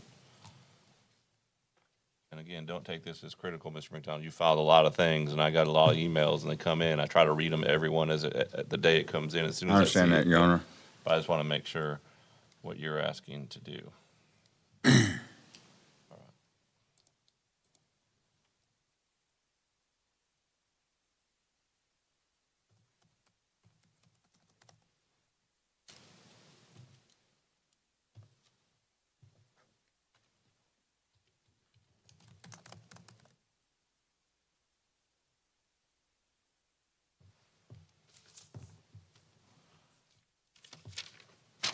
No, may I ask where? Go ahead, Ms. Looney. No, in which case is filed this motion? In the 2917 case, Okay, thank you. and it was filed on the 20th, so just in the past week. Yes, I see.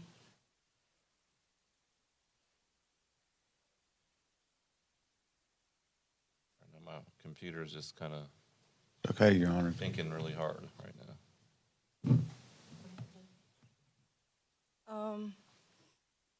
It's the state's position that the defendant is not entitled to this kind of hearing at this time.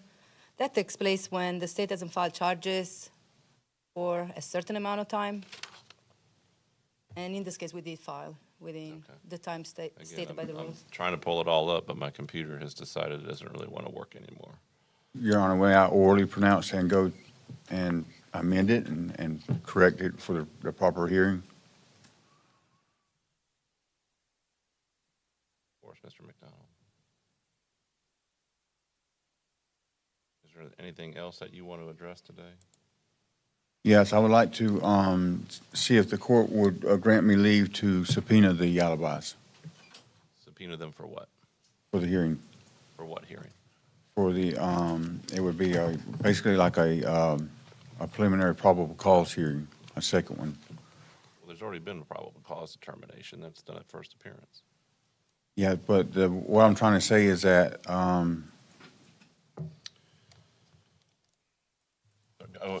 I'm sorry if I think I made kind of a deep sigh right there, Mr. McDonald. It's at my computer that is not responding to me. It wasn't aimed at you, if that's what you thought. So you kind of stopped as soon as I did it. Well, My computer doesn't want to give me the information I'm asking for. So I'm trying to think of what the proper hearing would be to say. I know what it is, but I can't think of it, so I would have to just go back and fix it, to amend it.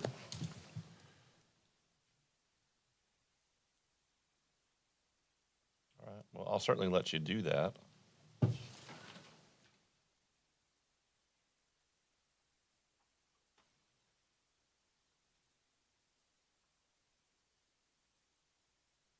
And just to, again, I can't help you. I understand that, and I had it on top of my head, and it But what escaped you me. filed was under 3.133, which has a couple different sections.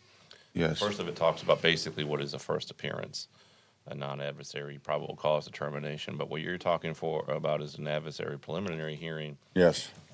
Which is for when a defendant who's not charged in an information or indictment within 21 days. You've been charged by information, correct, Ms. Leone? Yes, but it's very vague, Your Honor. Well, I understand, and there's a different way of going about attacking the Yes, sir. vagueness of an information. I think the reason I filed it, I think I read somewhere in the language of that rule that you may be afforded another attempt at that hearing. I don't know if I was correct, or I might have misunderstood, but I'm not saying that I'm correct. Amend your motion. Yes, sir. And file it again, but at this point, I don't think you're entitled to it based on what you've told me up to this point. Oh, okay. Okay. For that type of hearing? Yes. All right, but I Because can amend it. Because an information's been filed, as All right. the state has talked about. But if there's anything else you want to file, we can certainly try to get it on the docket as quickly as possible. Yes, sir. I want to. Again, yeah. because of these particular concerns, any reason why you might want to consider, having a lawyer appointed to your case? No, sir. Okay. It's not that part. It's just I had it. It has still escaped me what I needed to file on that. Okay. It's not that I'm incompetent for Just it. remember that lawyers have to study a very long time and frankly need a lot of practical experience before they truly understand these things. And I say it all the time. There's not a day that I don't go back and look something up that I think I know pretty well. But you know what? Maybe since the last time I looked at it, it's changed. So I better look at Yes. it again, because rules of procedure change pretty frequently. Yes. Statutes change, can change every year, sometimes faster than that.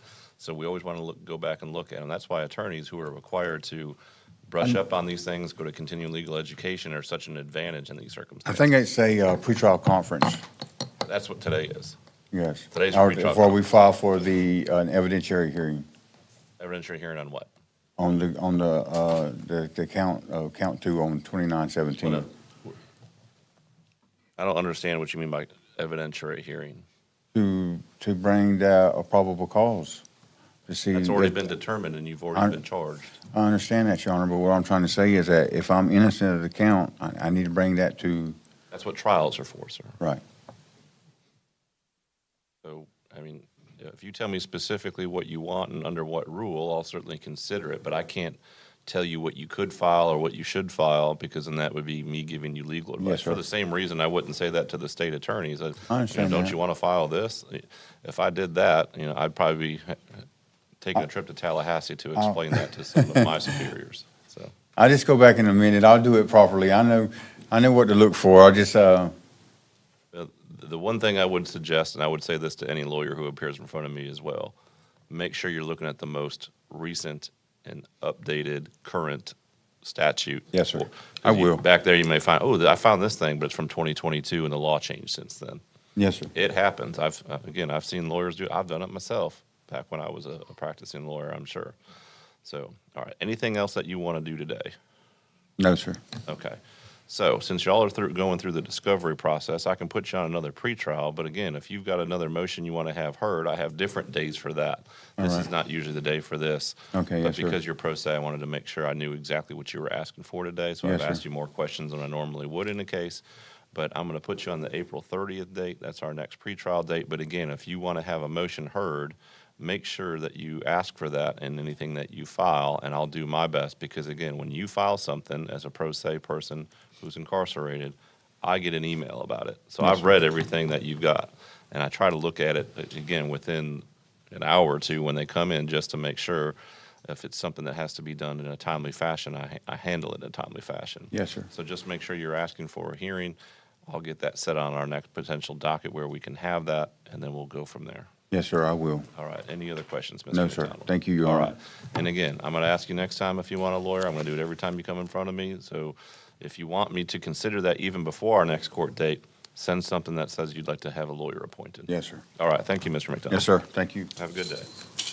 Mr. Kilpatrick. Barnett, please.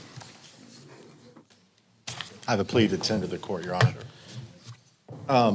Mr. Barnett, as he approaches the lectern, he's before the court in case numbers 23 CF 2524, 23 CF 2661, 23 CF 2523, 24 CF 1997. I've gone over the recommendations of the state a couple weeks ago, and then I actually put it in writing. I went over with it today. He's actually wanting more time to, I guess, look at the sentence that we talked about. The state has indicated that she is withdrawing any recommendations. She is or is not? Is. Yes, Your Honor.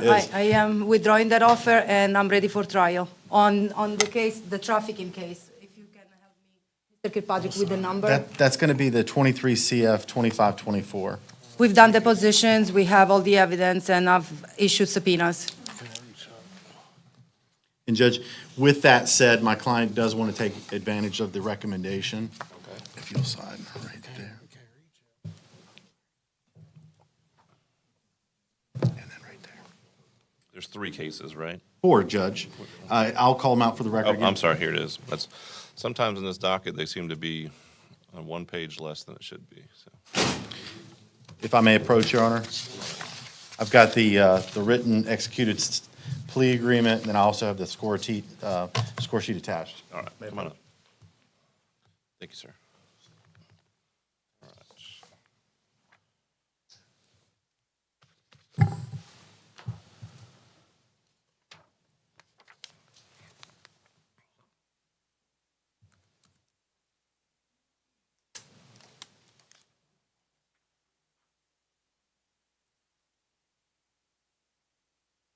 All right.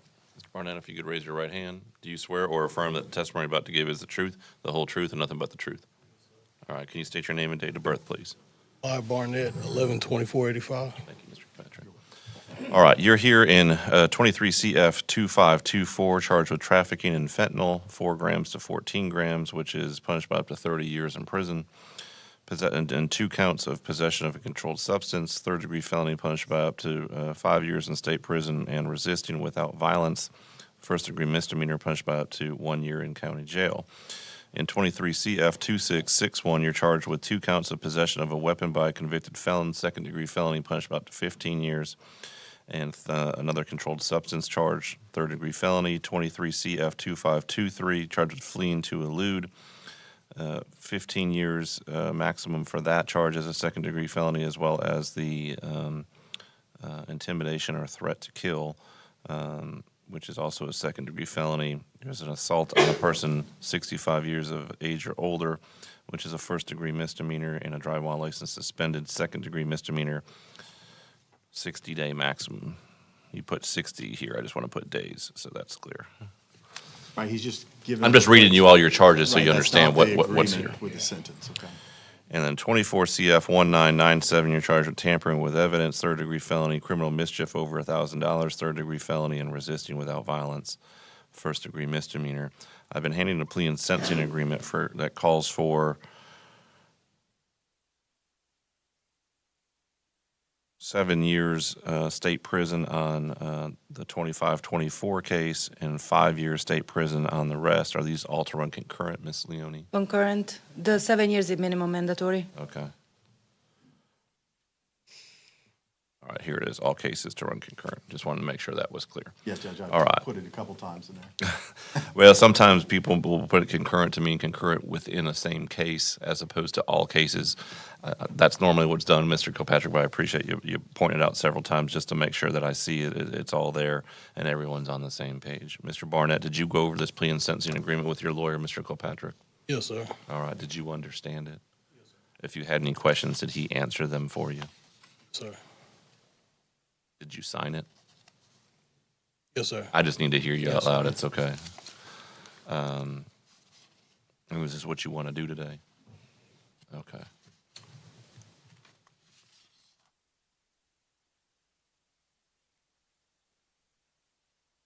Are you currently under the influence of any alcohol, drugs, or controlled substances? No, sir. Do you have any current concerns about mental health or issues or concerns? No, sir. Okay. Have you been forced, pressured, or threatened in any way to enter this plea? Have you been promised anything in return for your plea? Do you understand that if you enter a plea, the state won't have to prove any of these charges at a trial? And that you're giving up your right to all the rights you have to a trial that are listed. They're kind of split up between page 1 and 2 here, but do you understand all your trial rights that you're giving up? Do you have any questions about those? All right, do you understand that you're waiving any potential defenses that you may have to each and every one of these charges? All right, he's pleading to everyone, right? I didn't see it. No, Judge. Actually, I believe that the intimidation of the mother and the brother. Okay. It's reflected in the. All right, so in 2523, it looks like it would be a dismissal on counts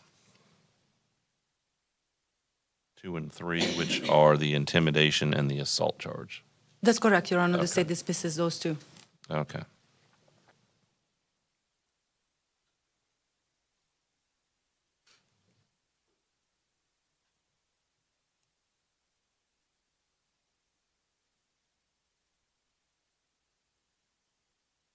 Okay, do you understand that the plea agreement calls for you to get 7 years in state prison in the 23 CF 2524? So I guess technically that would be 7 years on the trafficking charge and then 5 years concurrent on each of the possession of a controlled substance, time served on count 4, the resisting. Do you understand that? Yes, sir. All right, and then in 23 CF 2661, it would be 5 year state prison on each of the cases to be concurrent with the rest, each of the counts. And then in 23 CF 2523, it's 5 years on the fleeing to elude, dismissal of counts 2 and 3, and then time served on the drive-on license suspended. And then on the 24 CF 1997, 5 years state prison, counts 1 through 2. So that's the tampering and the criminal mischief, and then time served on the misdemeanor resisting. Is that what you understand that your sentence will be? Yes, sir. All right. Do you have any questions for me before I accept your plea? All right. How far have you gone in school, Mr. Barnett? How far have you gone in school? Oh, I graduated. Okay, so you understood and read everything in this report? Yes, sir. Okay. All right, and what is your plea, Mr. Barnett? No contest. All right, I'll accept your no contest plea in all of the cases as mentioned. State have an announcement on 23 CF 2523 counts 2 and 3. The state dismisses those two counts. Okay. All right, Mr. Barnett, I've accepted your plea. I'm going to sentence you to 7 year state prison on 23 CF 2524. The trafficking charge will be 7 months or 7 years in state prison. Concurrent 5 year state prison on the 2 felonies and time served on the resisting. 23 CF 2661 is 5 year state prison on counts 1 through 3. That's all the counts. Those are run concurrently with each other and all of their cases. 23 CF 2523, adjudication of guilt, 5 year state prison on count 1. 2 and 3 were dismissed.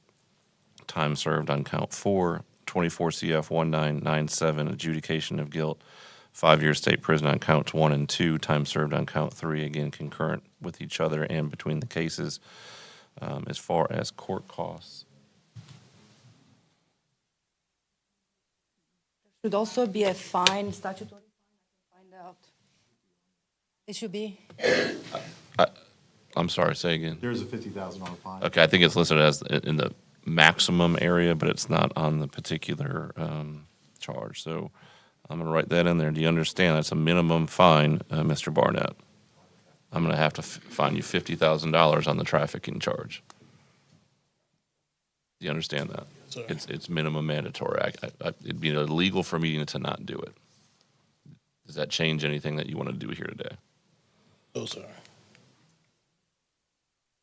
All right, and then court costs.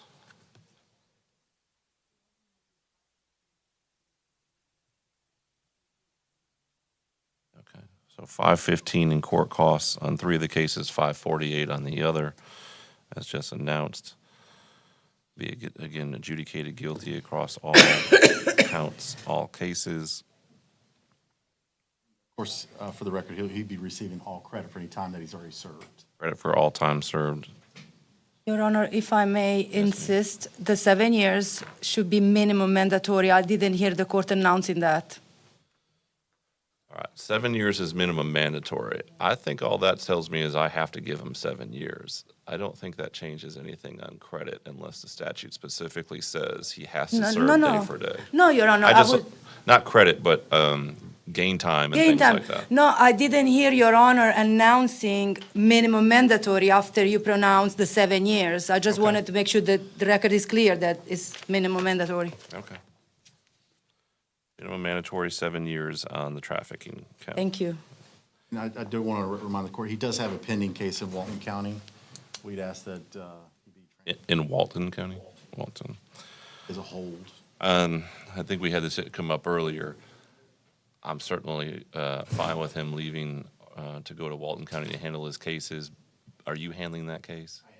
You probably want to file a motion in order to transport him to Walton County, because I don't think I can say bring him to Walton County or take him to Walton County. They have to say bring him to us. Otherwise, he may be transported to the receiving center in Panama City and start his DOC if you don't do that in advance. Definitely do that. Send us So Judge I would make Love. sure that's done, and I'm not sure who's covering what division over there anymore. Judge Love. It is Judge Love, okay. I'm gonna write 7 years, and I'm gonna put Midman on the score sheet as well. This is a guideline sentence. All right, anything else for him? I'll be up there to see you. No, Your Honor, not from the state. All right, Mr. Barnett, you've got 30 days to appeal the judgment and sentence of the court. Why don't you get your fingerprints taken? And then you'll head off to Walton County once that motion to order is signed. Judge, next case is going to be Larry Leonard, case number 24 CF 1257. And Judge, I've had an opportunity to talk with my client. He just recently said that he drafted his own motion. So I'd like an opportunity to actually review that. He said he filed it with the clerk, but I went on the clerk's website, did not see anything filed. So I'm not sure how he went about doing it. But either way, he believes that he has a viable When does he think defense. that was filed? When do you think you filed that? Thursday, Friday. Last week? Oh, you mailed it? Yes, sir. Okay, so it may just not have been received and processed yet. Which I do want an opportunity to make sure I go over any viable defenses that my client has. So if I could ask for a continuance in that case. Well, Your Honor, we had agreed to continue it until next week. I'll be Thursday. agreeable to that. For what? Why are we coming back next week? Well, Judge, if there's not a defense, then she wants to go ahead and resolve this case. Oh, okay. Yeah. I didn't catch that part of it. Right. You said going over it. I Yeah, thought no, you were asking the for a state was nice enough continuance. to give us that opportunity to review that, and we appreciate that. So I know it won't be a full continuance, but like I said, I did want to talk to my client. Okay. So there was a new offer. Is there a new offer? No, it's still the 7 years min-man is what the state is recommending. They are not inclined to do anything less. Is that correct? That's correct, Your Honor.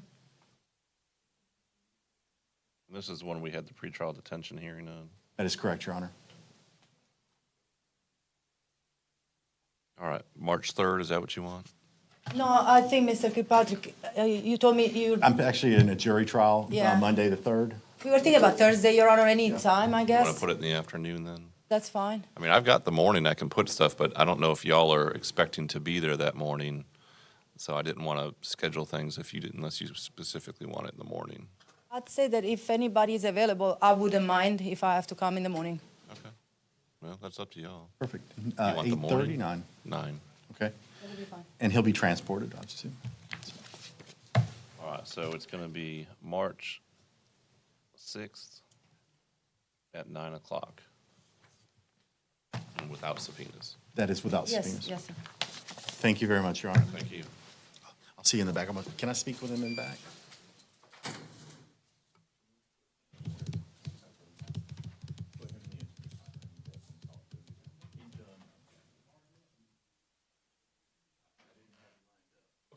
We've got Miss Flowers lined up right now.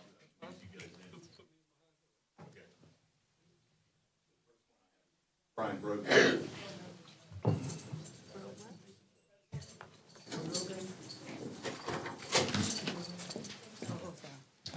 right, let me get back to you, Miss Flowers. All right, who do we have? Okay, Your Honor. Good morning. This is Brian Keith Brogan in 24 CF 2319. We have reached an agreement with the state and gone over the terms of the agreement. Mr. Brogan just needs to sign at the top.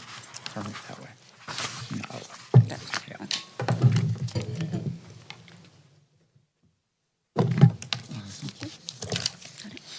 So I may approach with the agreement.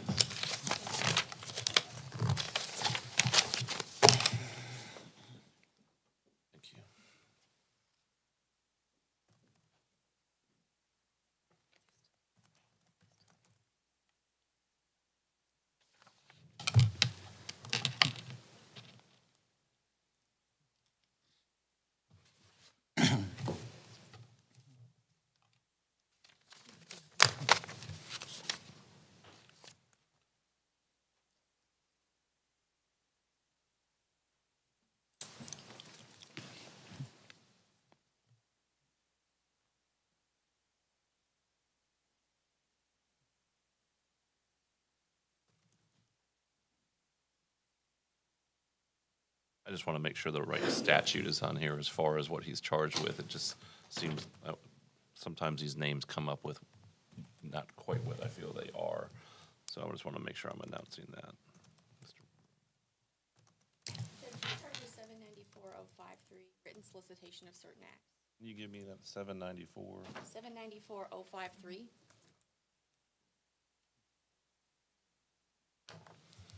Because when I see L&L, I think it's going to be an 800 offense, but I wanted to make sure that we had the right one so it's not misconstrued at some point. Okay. And Your Honor, if I may, just before you go through the plea, he is entering the plea today. The state has agreed to set off sentencing until March 27th. We are asking the court to set off sentencing as far as we can because he has entered and has been participating in the ECLC program. I assume that's where you're going with that. And he's really, So it's an agreed upon sentence, but just don't issue it till later so you can finish the program before he gets transferred. he's requesting the courts to entertain that. He really wants to finish the program. How much time does he think he needs for that? You've been participating for 3 months. You've been participating in the program for 3 months? Yes, for 3 months, and that's 369. If I am correct, it's 3 months, 3 months per phase, and there's 4 phases. I've almost done one, so I'm at it. We're talking about 7 having to him 9 plea months. and then sit in the county jail for 9 more months? Yes, sir, if you will allow that. And I'll do the program and then get on the next bus to Washington and do my time there. The reason I'm asking if it's okay to explain, I'm not trying to be disrespectful to anybody. I'm learning a lot and I'm getting a lot of good things that I never had before. And the way I see it is, me personally, I'm in jail. I'm still locked up. I'm still doing time. If it's okay, it's either way you look at it, I'm locked up. So I'm not free to do anything that I want to do other than this program. So may it be prison I'm locked up or county, I'm still being incarcerated for my crime. And I'm still serving that. And I will still go to prison and finish my time after the program, if at all possible, you will have mercy on me and let me get a little bit more out of what I'm learning with Ms. Dana Call.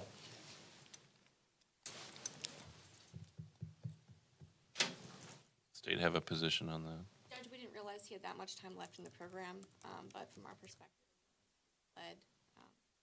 that's our main concern.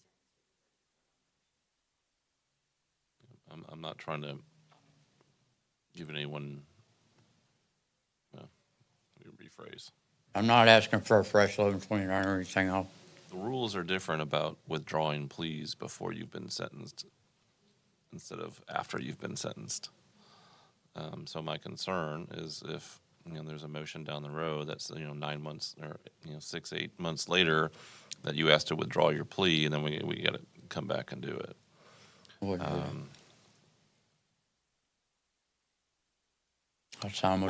What I'd be willing to do is put you on another miscellaneous type date in the next month or two and have someone come back and tell me, is there any program that would be similar in DOC?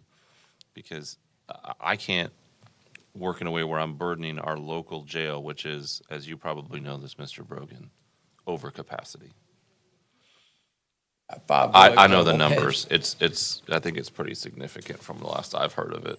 I mean, it's been like that for years and years. There was a selective few gets to go into Ms. Dana's. They do an extensive application process to bring in. I understand that. Yeah, I'm not trying to disrespect. I understand that, and I will not change anything. Mr. Brogan, Yes, if I could. I'm sorry. I'm not saying everything I've heard about ECLC is great. In fact, our local bar association gave them an award at Law Day last year, I think it was. It was last year. It was last year, called the Liberty Bell Award for the work that they've been doing. And frankly, I hadn't heard about it because I just had moved back from Santa Rosa County, where I was before this. I hadn't even heard about it since, and it was great to hear about that program right before I took over this. Before I moved to Okaloosa, not before I took over this division. But it seems like it's doing really well. Yes, sir. However, I'm not sure, I can have someone, sitting there waiting to be sentenced for 9 months at the jail that needs the room, just for that reason. I'm not saying no, I just think I need more information. So what I would do is bring you back on another date sooner than that so we can have more information. I can check to see if that's going to be a problem, because it's not just you, Mr. Brogan, because if I do it once, yes, sir, I understand. then I'm going to have a parade of people saying, well, I'd like to stay in the program for another 9 months before I go off to DOC. And then, someone from the jail is probably going to want to set a meeting up with me as to why I'm doing that. I'm trying to be as good as I can. I wish there would be a program in DOC that you feel is beneficial to you. But at the same time, I've got to work within the framework I'm given. Yes, sir. I believe there are programs in the prison system. Miss Dana, her home base is Walton County, prison out there. From what I've been told, when you get to DOC, all they do is ask you, do you have any preferred camps you want to go to? Just because you say that, you're not guaranteed. They put you where they want you. And that's... Well, I wouldn't take it personally, Mr. Brogan. Yes, sir. Because if I tell DOC where they should put you, they don't have to listen to me either. Exactly right. I know. But, all I can do is make a recommendation. okay, I appreciate it. And they do have incentive camps where they have faith-based dorms or whatnot. I'm open to hopefully do something like that when I do get there. All right, Mr. Brogan. Thank you. You still want to go forward with the plea, Yes, though, sir. today? Let me get you to raise your right hand.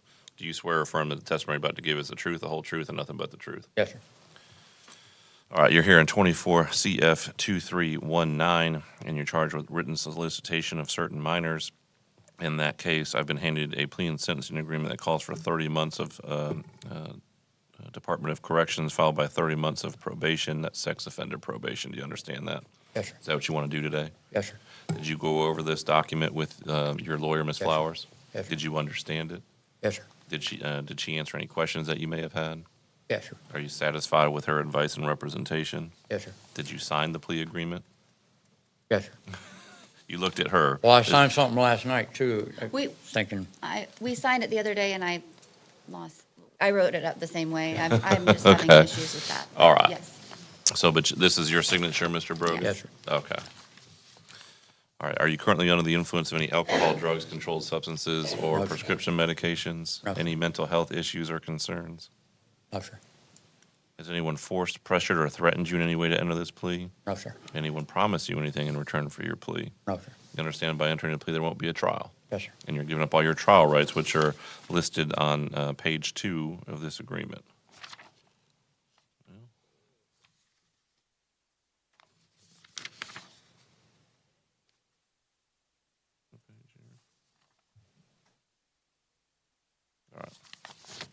They're on page 2, sorry. I've been given a lot of different forms lately. You understand all your trial rights are giving up? Yes. Okay, and you understand you're waiving any potential defenses you may have? Yes, sir. Okay. And this is the state's agreement? It is, Judge. Okay, and it's a guideline sentence as well? Yes, sir. Okay. What is your plea, Mr. Brogan? No contest, I'm sorry. Okay.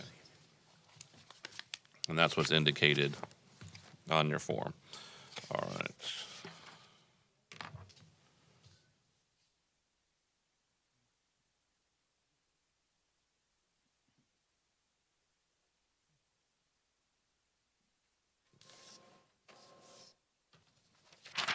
And do you understand under the terms of this plea agreement, you'll also be designated statutorily as a sexual predator?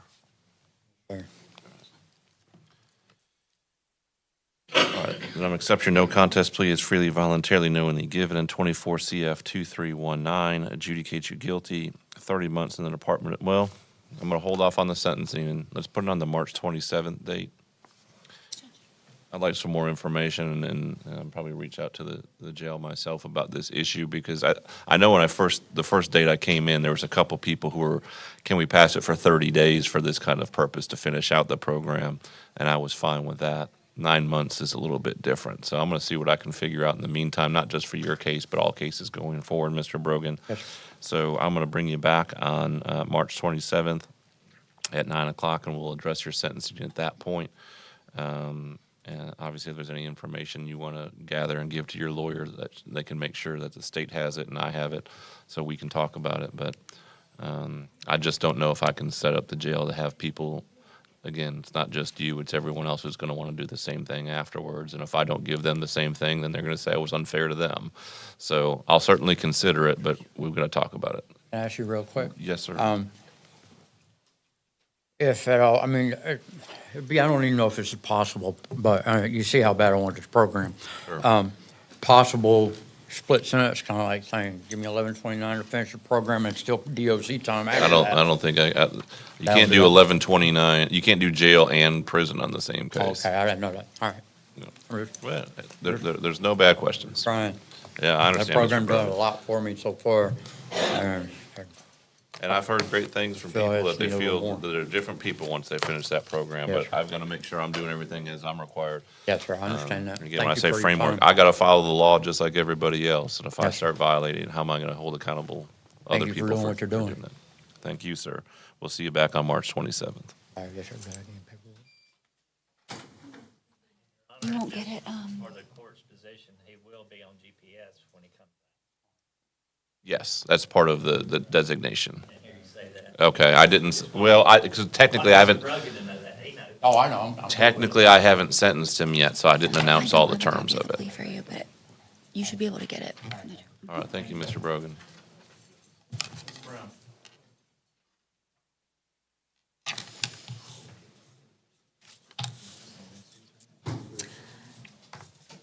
Miss Lori Brown. Laura Brown is here in 24 CF 40 on a PTI recall. It appears she was arrested on a new case in which the public defender is appointed on the 18th of February. I would like to possibly, can I set it for Monday to see if we could work out maybe some sort of resolution with the state at that point, maybe for a global resolution? She has a new arrest, is that what happened? The new arrest is for possession of a controlled substance. This case was on for a PTI recall. You were on pretrial intervention. That's going to be 25 CF 354. No, I'm We're not set for a familiar with felony that plea one. on March 27th. That's a little too soon for me to be familiar with, frankly.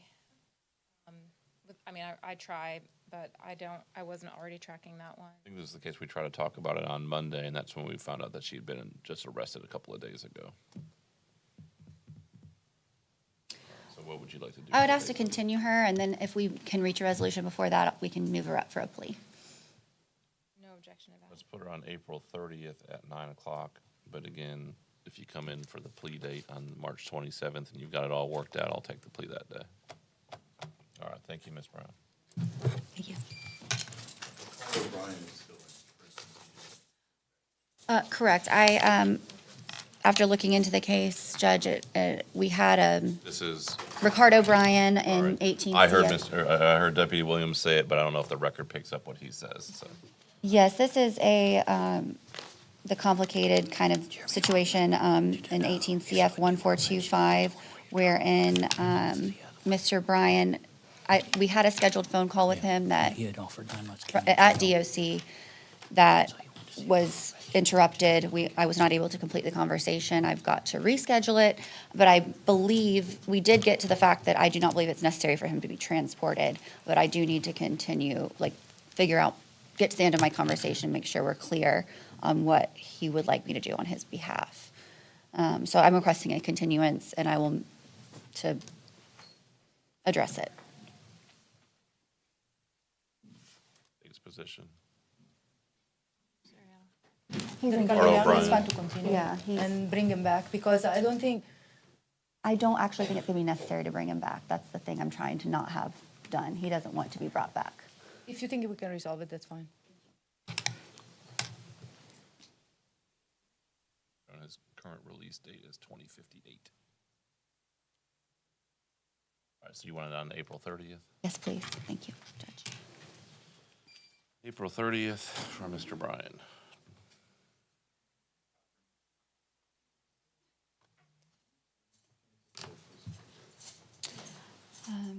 Timothy Wayne Cochran in 24 CF 2690 is before the court. We're requesting a continuance. Actually, I just became aware day before yesterday that there is a conflict in our office, so I'm going to have to file a motion to withdraw based on that conflict. I haven't yet, but either way, we're requesting a continuance. Do you understand that, Mr. Cochran? I'm wondering what the conflict is, because I got her because the last lawyer said there was a conflict also, so. Well, a lot of times, I don't know anything about this particular case. A lot of times it's because they represent someone who's a co-defendant or a witness or something like that, so they can't represent two people who may have opposing interests. I mean, I understand that, but the previous lawyer before I got Miss Jennifer's was supposed to be defending my co-defendant. That's why I ended up getting Miss Flowers.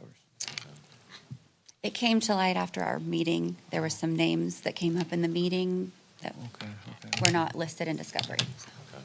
So there's other people involved. If they represent them, they can't be in a situation where the interests of one client would have to be put above those of another. So what you'll get is a private lawyer who takes these cases, but I can't assign that until I get the motion. The order will have that name on it. That will come from the clerk. It's all random as to whoever's on that list. One of them gets selected. And then that person will come out and see you. All right. So I'm going to put this on April 30th at 9 o'clock. You'll come back that date with your new lawyer, but I'm sure you'll see them but well before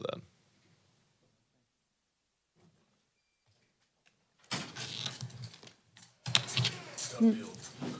Next is Jessica Duffield before the court in 24 CF 1908. We have reached a resolution. Just make sure. Oh.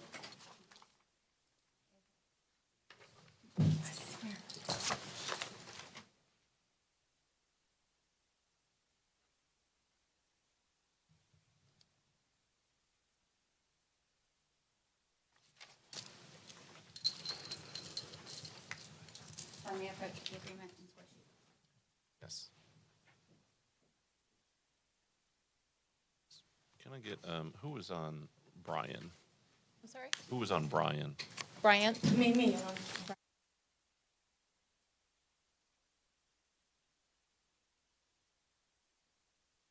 Again, at yourcrestviewagent.com.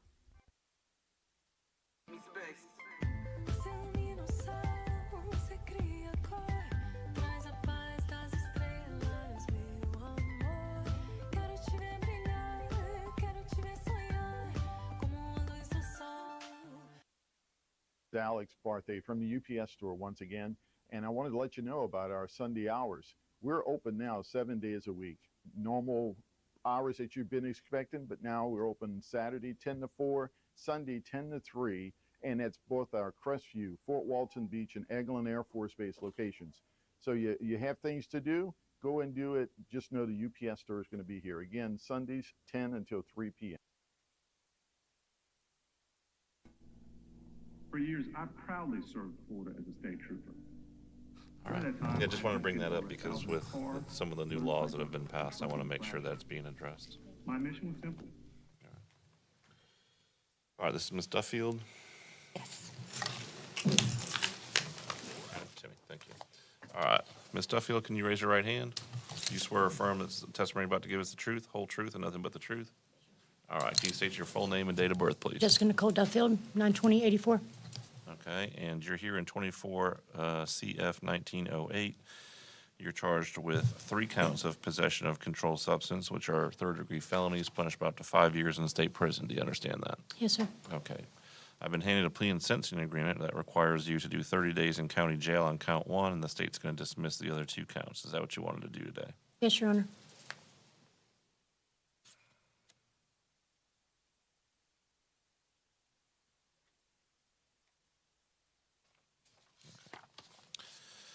All right, did you go over this form with your attorney, Ms. Flowers? Yes, Your Honor. Did you understand it? Yes, Your Honor. Did she answer your questions if you had any? Yes, Your Honor. Did you sign the plea agreement? Yes, Your Honor. Any questions about it? Is credit for all time served? Of course. Yes, Your Honor. All right. I'll get through the entirety of it. I just want to make sure we talked about the generality of it so you know what you're pleading to. Yes, Your You've Honor. already looked at it. You knew about it before me. Yes, 30 days jail, credit for time served is what I've got. All right. Are you satisfied with the advice and representation from Ms. Flowers? Absolutely, Your Honor. All right. And are you currently under the influence of any alcohol, drugs, controlled substances? No, sir. Okay. Any mental health issues or concerns right now? No, sir. All right. Has anyone promised you anything in return for your plea? No, sir. Has anyone forced, pressured, or threatened you in any way to enter this plea? No, sir. You understand that if you enter this plea, there won't be a trial of any kind, and you're giving up your trial rights, which are on page 2 of your agreement you signed. Yes, Your Honor. All right. And do you understand that you're waiving all potential defenses that you may have? Yes, Your Honor. All right. And what is your plea? No contest, Your Honor. All right. I'm going to accept your no contest plea to count 1, possession of a controlled substance. You understand this makes you a convicted felon if you aren't already? Yes, sir. Okay. Counts 2 and 3, state have an announcement? Dismissed. All right. State's dismissed count 2 and 3. I'm going to adjudicate you guilty on count 1, 30 days county jail, credit for time served, $615 in court costs, $150 cost of defense. You're going to have 90 days to pay them or set up a payment plan with them. Otherwise, it'll go to collections. Do you understand that, Ms. Duffield? Yes, Your Honor. All right. You've got 30 days to appeal. I need you to be fingerprinted. Do you have 30 days in? Yes, Your So Honor. do you expect to be released today? Yes, Your Honor. All right. Let's not see you back anytime, okay? Yes, sir. All right, that was the state's agreement? It is. All right, and this is a guideline sentence.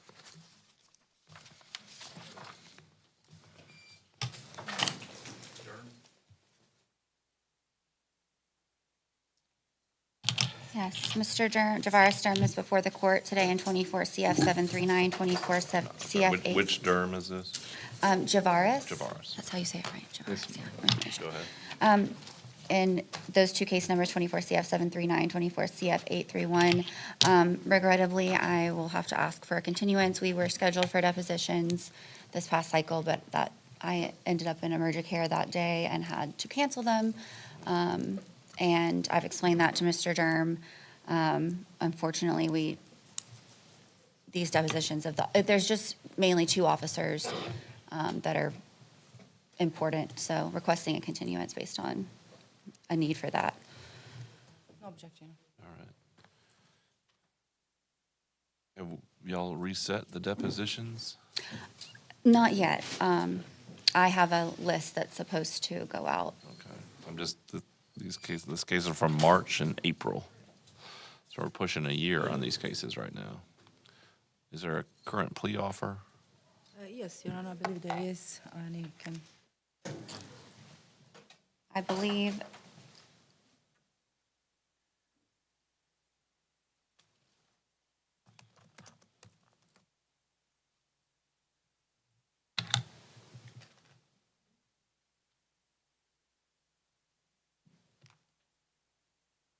this information, or the docket does not reflect it's not appearing to reflect the amended information, but changed it from possession to a trafficking amount. So I believe offer is a minimum mandatory sentence. Oh, so is that count one? That's the case, Your Honor. Yes, with the FTLE shows 52 grams of methamphetamines, that would mean a 7-year minimum mandatory. All right, so does that count one? It's on 24 CF 1417, and that would be, normally I do file it with the highest, it should be count one. Yes, it is count one. Hold on a second. In what case? One sec. I apologize, Your Honor. I was looking at another derm. That's why I asked when he came out, which term, 'cause we Yeah, had a couple. I couldn't display the whole name, so yeah, let me. Okay, then, we're talking about 20, I was reading another FTLE, so. All right. It's the 24 CF 831. Yes, I'm looking at that. Was elevated after the fact, and that It's is. same facts, just Correct. we had the wrong case number. That's why I want to make sure, so I can mark my docket as to which one was charged with trafficking now. So is that in the 24 CF 831? Prior to that, not that it's excusing, but prior to the amended information, I didn't believe, but we did set depositions, and I had to cancel, but we will get them set before and done before the next pretrial. That is, I told Mr. Durham he is the top of my list to get his case resolved. All right. April 30th, absent other emergent circumstances, this will be the last continuance. Thank you, Judge. Thank you. Thank you.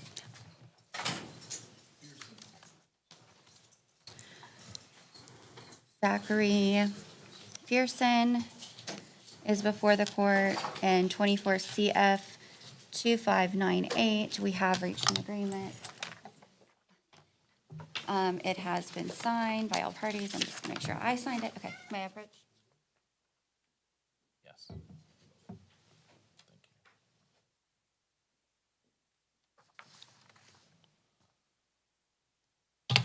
She accepted though.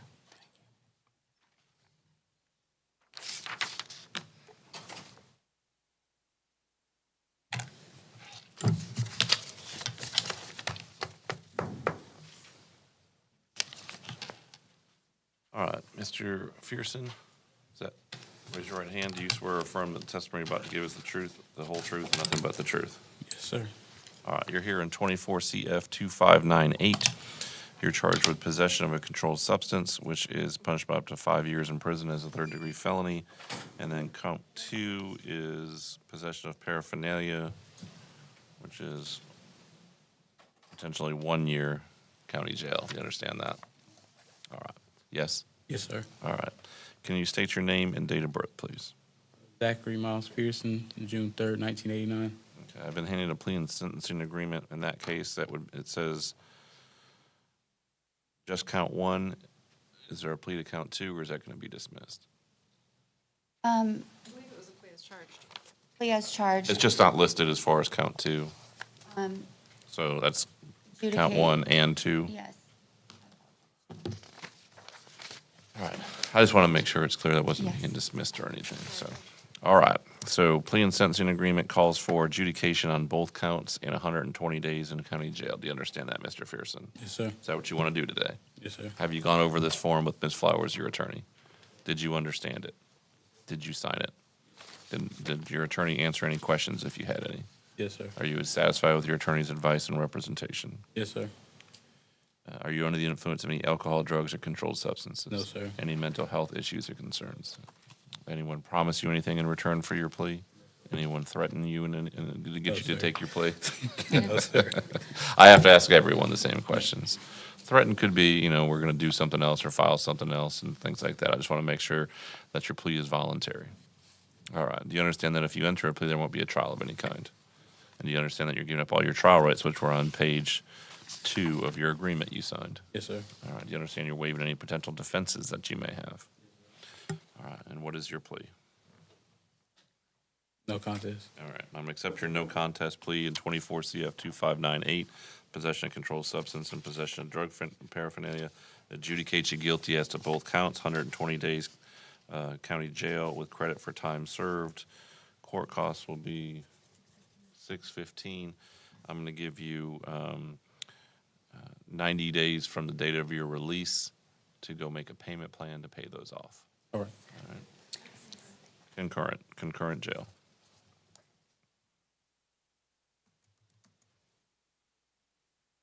All right. I need your fingerprints, Mr. Fearson, and you've got 30 days to appeal the judgment and sentence.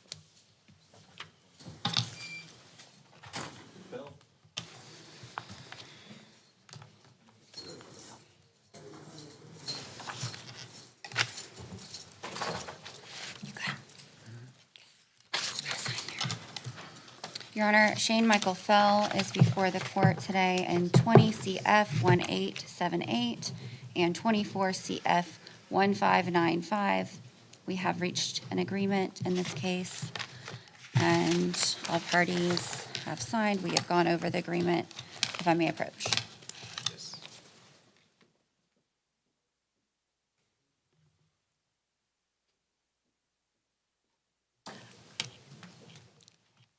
And Your Honor, if I may, this is another one that we're requesting, I'm requesting to set off sentencing until, I believe, the March 27th date so that the victims can be present for the sentencing.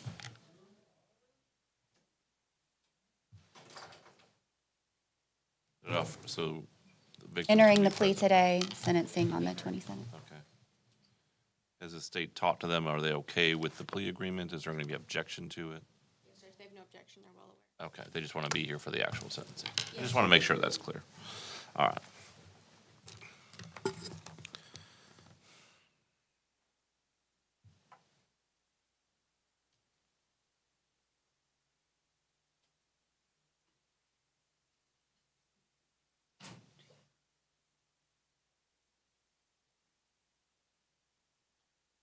All right, Mr. Fell, can you raise your right hand? Do you swear or affirm that the statements you're about to make are the truth, the whole truth, and nothing but the truth? Yes. All right, your name and date of birth, please. And Michael Fell, 4/22/90. You can put your hand down, Mr. Fell. Mr. Fell, you're here in 2020 CF 1878, charged with sexual battery on a victim less than 12 and lewd or lascivious molestation, victim under 12. And in 24 CF 1595, sexual battery, victim less than 12, and lewd or lascivious molestation, victim less than 12. Do you understand what you're currently charged with? Yes, Your Honor. You understand that comes with a potential life sentence? Yes. All right. It appears that the state has offered you a lesser included on the attempted sexual battery. On count 1 of 2020 CF 1878. So would it be as charged as a count 2? No, Judge, this is count 2. There would be an attempt of Okay. Oh, there it is. It's underneath the handwriting part. All right. All right, and then in 24 CF 1595.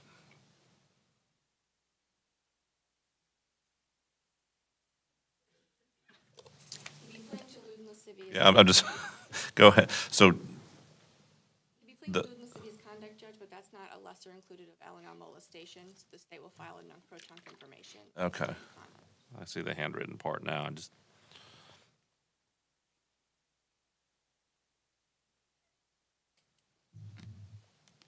Is the L&L conduct not a lesser of the L&L molestation? It's not a lesser included. Okay. They'll be filing a non-proton. That's why I'm just trying to figure out why you did it to count 1 and not count 2.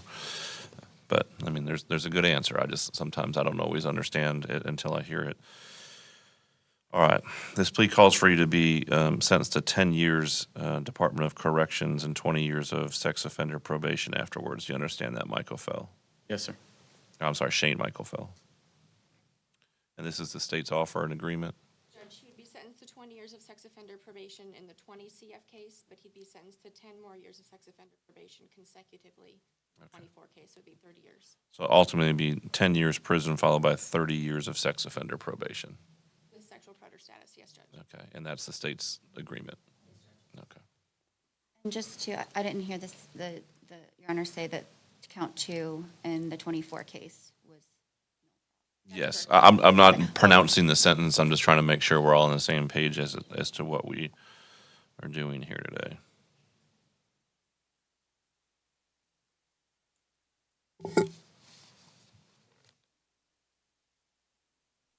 All right, have you gone over this plea and sentencing agreement, Mr. Fell? Yes, sir. Have you gone over it with your lawyer, Ms. Flowers? Yes, sir. Did you understand it? Yes, You sir. had any questions? Did she answer them for you? Yes, sir. Are you satisfied with your attorney's advice and representation? Yes, sir. Did you sign the agreement? Yes, sir.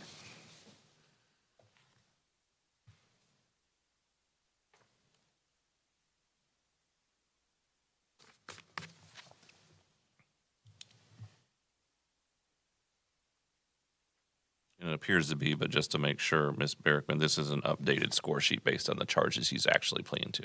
That's correct, Judge. That would be the attempted sexual battery and the lewd lascivious conduct. Okay, which would give a guideline sentence of 98 months, which is, what, just over 8 years. Okay. All right, Mr. Fell, are you currently under the influence of any alcohol, drugs, or controlled substances? No, sir. Any mental health issues or concerns? All right, has anyone promised you anything in return for your plea? Has anyone forced, pressured, or threatened you in any way to get you to plead to this? No, sir. Do you understand that by entering a plea, there won't be a trial of any kind? Yes, sir. Do you understand that you'd be giving up all of the trial rights that are listed on page 2 of the agreement that you signed? Yes, sir.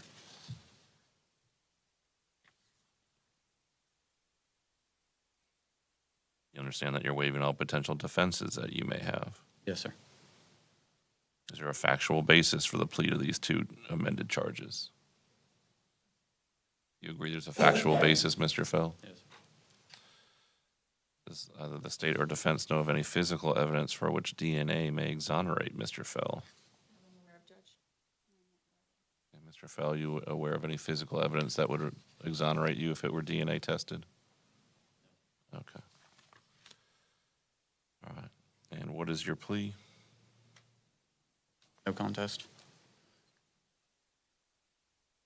Accept your no contest plea to the negotiated plea agreement, which is 2020 CF 1878, is the lesser included attempted sexual battery of a victim less than 12 years old.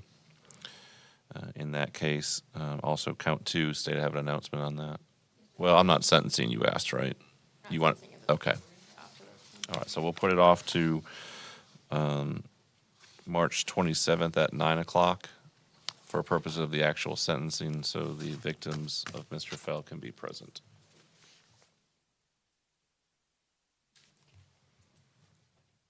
We'll see you then, Mr. Fell.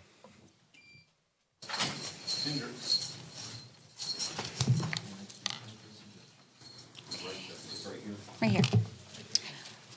Your Honor. I'd like to bear with me for a moment. I'd like to say, Fort Lane, it's a Fort Lane Master Serviceman National Regime. I have a disclosure injunction number. It's WL 4229076. I'm not even sure what your name is yet. It's Stephen Daniel Hendricks, If you- allied name.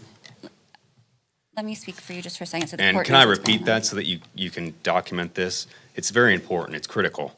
I'm a Fort Lane Service Master National Regime, and I have a disclosure injunction number, which means the Supreme Court Justice already dismissed my case through the head of state, and it's WL 4229076, professionally speaking. Thank you for your time. Mr. Stephen Hendricks is before the court in 24 CF 2604. There has been a motion to appoint an expert to evaluate competency in order. So we would ask to continue for that to get done. I did put the date for completion of the evaluation. Are you Flowers? To be before 4/28. Yes, I would sir. not like you to be my representation because there's a conflict. So I need a conflict councilman because she was actually on a team of regime service people that were out to assassinate me in prison. And they actually sought out through Jacqueline Neese and Law Officer Jeffrey Weiner to harass me about raping, molesting, and hurting my family. All right, And this is Mr. proven, and I have Hendricks, case law that Mr. shows this. Hendricks, Yes. I do We're- not want we're- this as my lawyer. Okay, I understand. That'll be addressed. We're Thank going to you. have someone come out and talk to you and do an evaluation, then we'll bring you back to talk about the results Concurrency of that. and coalescence. Thank you. Sure. All right, we'll see you April 30th.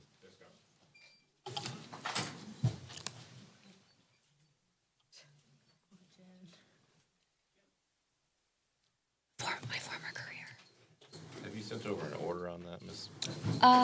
Yes, there should have been. Don't see it, so if you could make sure just to follow up, but I've got it. I have a list of things I'm following up today with my It may be in assistant. a folder for somewhere for me to sign. I just don't see it yet, and I want to make sure it gets signed as soon as we can. Yes, yes. This is Who do we Casey, have? this is Casey Kemp before the court in 24 CF 1332. Upon my last meeting, this is another one that's on my list. It was supposed to get done before today, but I'll be filing a motion to have him evaluated for competency as well, based on our most recent conversation. Just want to make sure he. Casey Yes, Kemp? Okay. yes, we had a Phoenix House evaluation going that he has been approved for, but as I'll allege in the motion, there are Is Phoenix House dual diagnosis? correct. I just, again, I And don't you want to have been trust my accepted, I confirm memory that. from what it was, 5 or 10 years ago. That's why I'm asking. But I told him we were just going to have a doctor come out and talk to him first. So I will get that. That's in the queue. I'm not sure why it wasn't filed before today, so following up on that. Mr. Kemp, there's a doctor's going to come out and talk to you and then give us a report as to how you're doing and what's going to happen next, okay? What about the?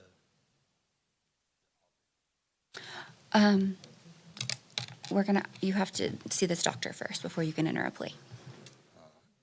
Just to make sure that you're given a voluntary plea. Okay? So make sure when that doctor comes to see you, you talk to them, give them your full attention, and then we'll come back and talk about the results of that. All right. April 30th, 9 o'clock. I mean, yeah, no, it's good. because of what you were telling me, I'm just going to look, that's what I told you I'd look into it, so I'm looking into it. Yeah, that Must be wonderful. Yeah, I got you.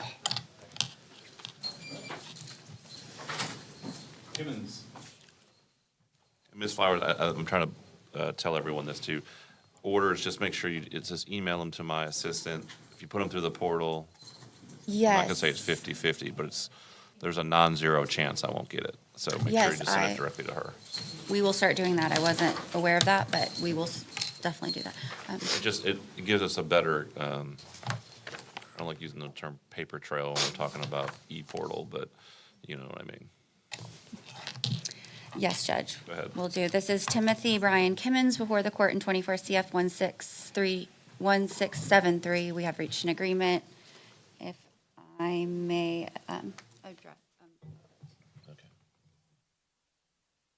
Ms.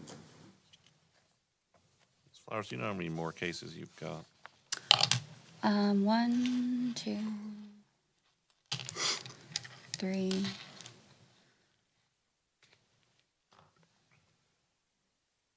Seven or 12. Say again.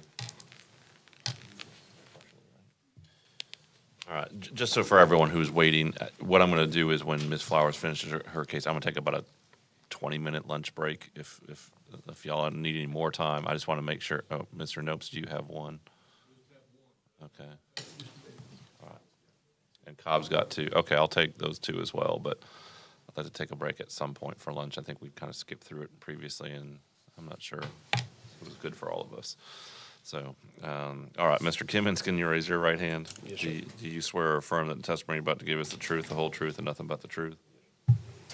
This is 24, CF 1673, where you're charged with possession of a controlled substance, third-degree felony, punishable up to 5 years, and drug paraphernalia, which is punishable up to 1 year as a first-degree misdemeanor. Plea and sentencing agreement calls for you to do 90 days with credit for time served. Is that right? Is that what you want to do today? Did you go over this form with your lawyer? Yes. And did you understand it? Are you satisfied with her representation? Are you under the influence of any alcohol, drugs, or controlled substances? Anyone force, pressure, or threaten you to enter this plea? Anyone promise you anything in return for your plea? You understand by entering a plea there won't be a trial of any kind, and you're giving up your trial rights, which are listed on page 2 of this agreement. Did you sign the agreement? Yes. All right. And what is your plea? Contest, yeah.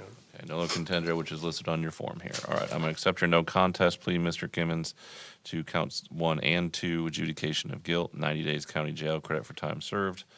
That'll be concurrent between each count. I mean, they'll run at the same time, so it's just be the total of a 90.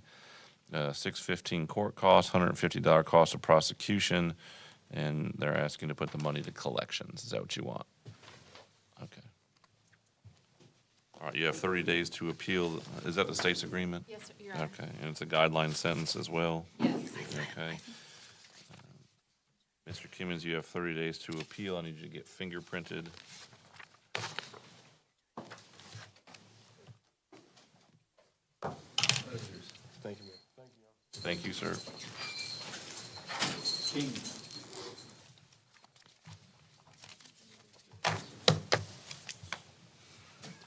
This is Anthony James King before the court in 23 CF 2708 and 23 CF 2723.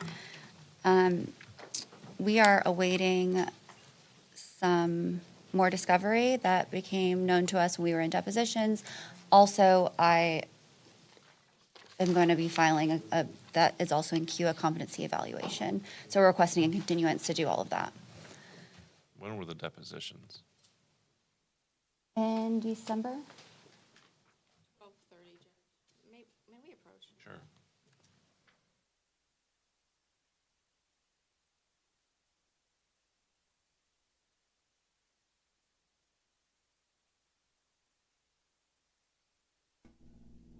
For years, I proudly served Florida as a state trooper. During that time, I investigated over 1,000 car, motorcycle, and trucking crashes. My mission was simple: to help the victims. Now, as an injury attorney, I can do even more to help accident victims. Hi, I'm attorney Coy Browning. If you've been injured in a car accident, I'd be honored to help you. Call or visit us at browninglawfirm.com.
Hi, I'm Wanda Roberts. For the last 20 years, I've been helping the residents of Northwest Florida buy and sell their properties. My office is just 1 block south of the courthouse in historic downtown Crestview. Give us a call at 850-398-5389. Hi, I'm Michael Gilbert, defense attorney with Warrior Law. I represent those accused in Santa Rosa, Okaloosa, and Walton County.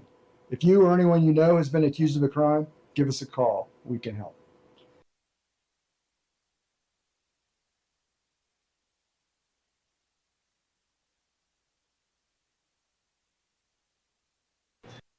Hello, this is Chris Norman at Bulldog Bail Bonds. Our office is in Crestview, Florida, but we service 7 Northwest Florida counties.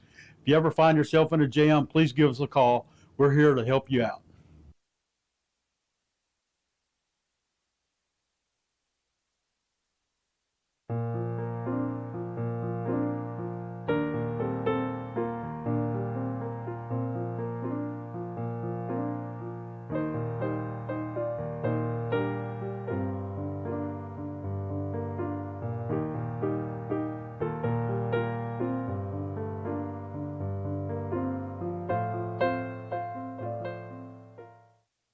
Congratulations, Crestviews' very own Dixie Dan Powell of Powell Injury Law, for your recent jury verdict of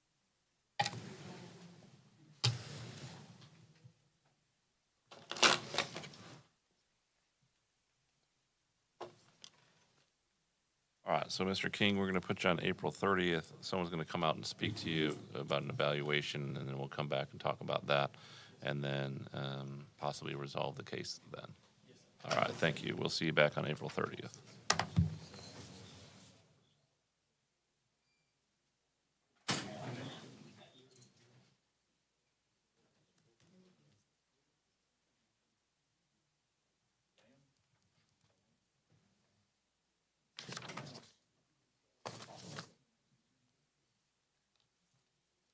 This is Cassidy.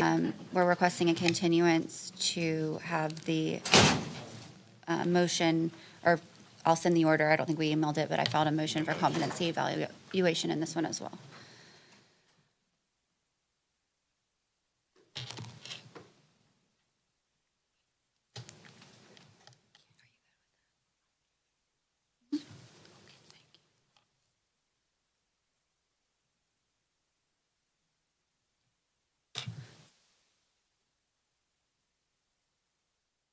I get y'all to approach real quick.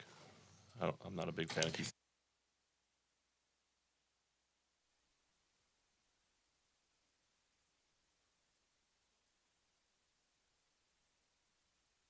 $11.5 million for your client from a death and injury against an inflatable amusement company. Recognized in 2017 as one of the top 100 civil trial lawyers in the state of Florida, and Dixie is AV preeminent rated. Dixie Dan Powell works tirelessly for his clients, as is evident by this extraordinary verdict. If you're taking your case to trial, be prepared. Contact Dixie Dan Powell and Powell Injury Law, 850-306-2667. Back Home Bakery Cafe is 2 blocks from the courthouse on Crestview's historic Main Street. We serve handmade pastries, espresso, and lunch items, and we're open Tuesday to Saturday from 7 a.m. to 4 p.m., serving lunch from 11 to 2. We hope to see you soon.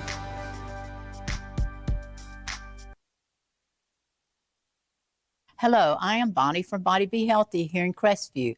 We have been serving the area since 1999. We're an alternative health food store. If you're interested in bettering your health, we'd like to invite you to stop by. We're located in Court Plaza. Stop by and let us help you be healthy. I'm Amanda Gaskin with Briarpatch Realty. Helping qualifying heroes save money is my April passion. 30th. When I help a hero buy or sell a home, Someone's going to come out and talk to you. We'll see you back on April 30th. Make sure you talk to the doctor when they come to talk to you. A doctor is talking about. Someone will come to talk to you. A doctor, yeah. Okay, thank you.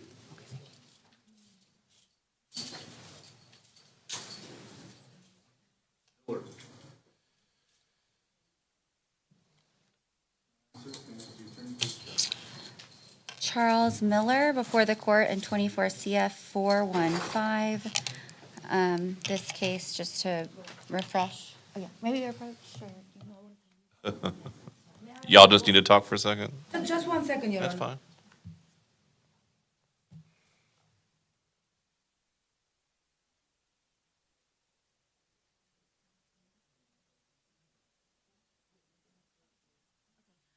Your Honor, I'd like to set this one for Monday for a potential resolution, not for trial, just potential a resolution on Monday. Docket day. Like us to approach, Your Honor? Yeah. Yeah.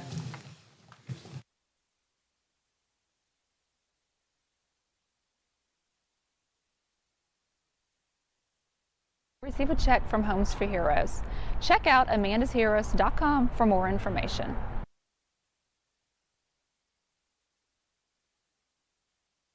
For more than 70 years, the sweet aroma of the Crestview Coney Islands burgers and hot dogs has permeated the downtown area.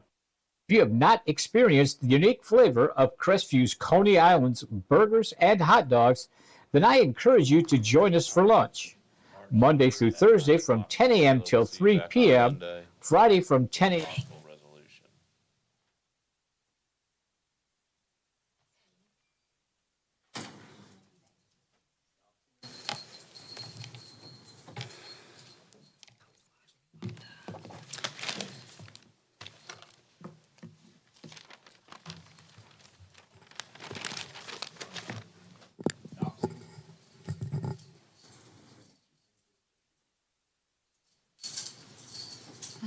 Your Honor, Aaron David Knopfsinger is before the court in 23 CF 2422. Acknowledging this is an older case. Previously, the court ruled that I could not depose the child victim. I think depositions on, the state has narrowed down the list of who they would call at trial, so I feel it's necessary for me to set those depositions based on my conversation with my client, so requesting a continuance based on that. We will get them set this cycle. Your Honor, the state was ready to go this cycle, but we understand it's Flowers. We did narrow down our witness list for her so that we can hopefully get those done before the next court date. And you know what witnesses she's speaking of? I'm not going to have you all announce them. I actually sent Ms. Flowers an email to document that for this morning. I just want to make sure y'all know which witnesses so we can get those coordinated because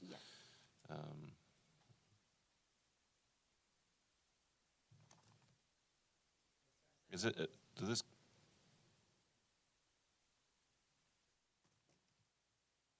says the case was started in October of 23, but arrest date says March of 24.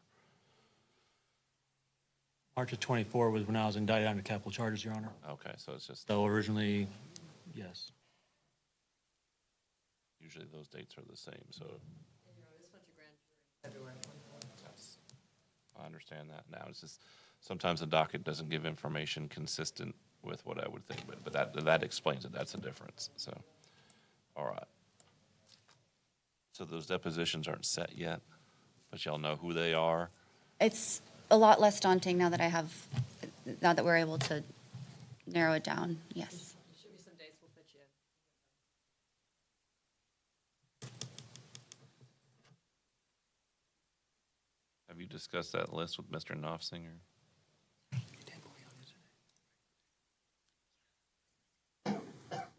Ms. Flowers, have you discussed the list of who you're going to be deposing with him? No, I just, not yet. Okay. We just discussed that I he just wanted want to make sure deposition. that he agrees with you as to who needs to be deposed and who maybe not. So that it's not a situation when we come back next time. It's, well, what about, why didn't you depose this particular person? We'll go over it and I'll make sure he agrees. If I choose not to depose, or I'll make sure he's aware. I just want to make sure that you guys are on the same page. All right. We'll see you back April 30th. Hopefully that will be the last pretrial. Thank you, Judge. All right. Thank you, Mr. Knopfsinger.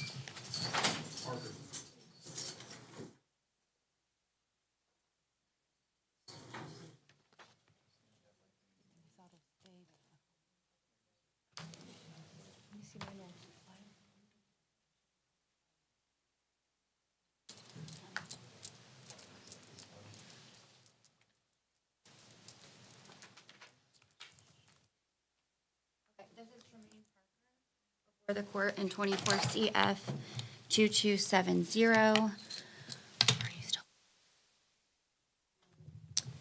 We would announce ready for trial. State ready? The state is ready. I just need to just confirm availability with the victim. I have spoken and been in contact with her.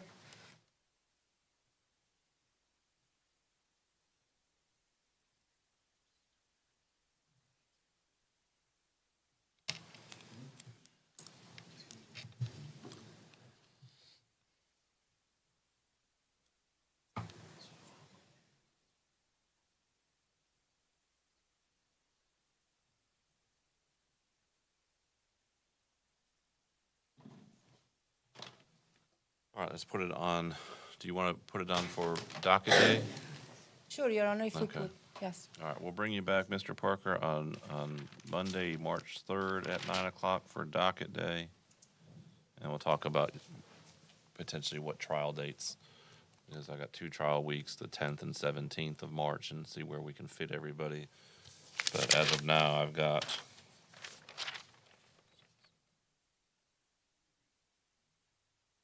potentially 16 trials so far. I don't think, I think a lot of those were just kind of plea trial type dates, but I still keep them on the trial list. So we'll see where we can get, but usually those kind of filter out during that time, and then we'll come up with your actual trial date. All right, we'll see you back Monday.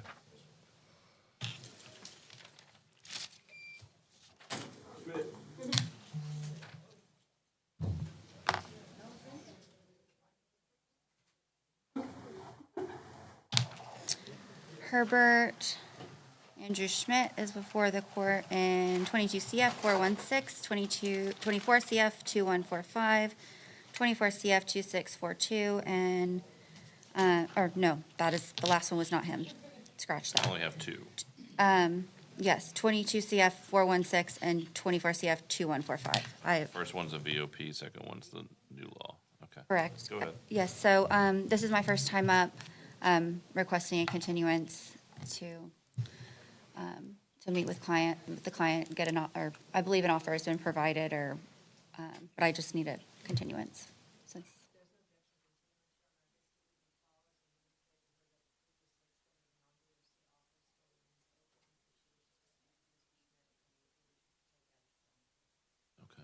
That would be a resolution of I'm Jennifer Flowers. Want to bring them back sooner then? She believes she has time fine for docket day. In both of your cases, your VOP and your law. That's your figure, my lawyer. You haven't. You sent me 2. I'm your lawyer. Okay, for no.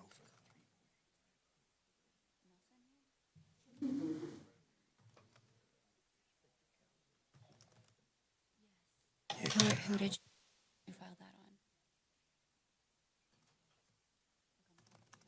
That's why I was appointed. So I'm your new lawyer. Oh, Yes. Yes. okay. Yes. Thank you. Yep. Okay. Okay. We're good. Yeah, Do you thank want to you. come Oh, back yes, the 30th, if that's, or 3rd or April 30th? April 30th. I was requesting a continuance. I'm okay with that, but they just said there's a non-DOC offer. Do you want to try and talk to them about that and come back sooner? I would request that if we get there, I can just move it up for an early plea. All right, so Mr. Schmidt, I'm going to put you on April 30th, but if y'all agree to resolve it some other way, your lawyer can set that on an earlier court date to get it done.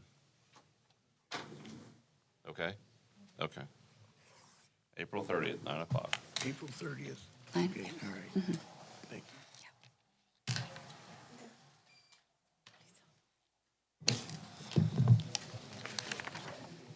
Silva.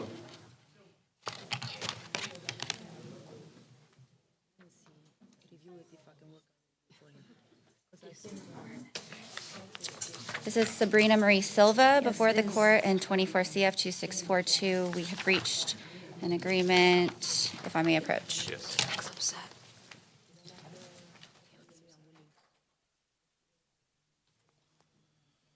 All right, Ms. Silva, can you raise your right hand? Hey. Do you swear or affirm that the testimony you're about to give is the truth, the whole truth, and nothing but the truth? Yes, sir. All right, Ms. Silva, can you state your name and date of birth, please? Sabrina Marie Silva, 9591.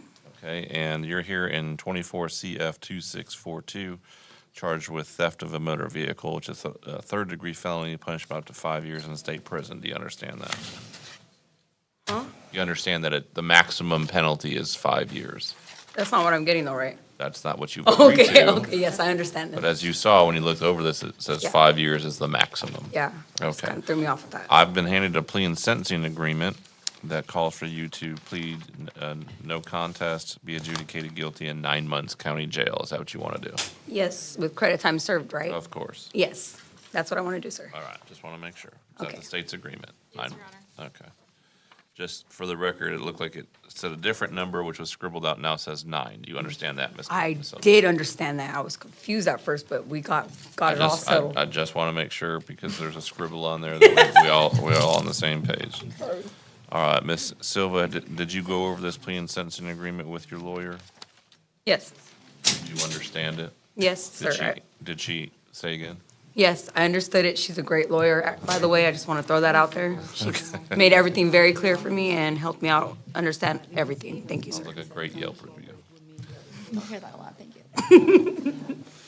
All right, Ms. Silva, so I guess you'd be satisfied with her advice and representation? Yes, sir. Are you currently under the influence of any alcohol, drugs, or controlled substances? No, I'm extremely sober. Do you have any mental health diagnosis? No. All right.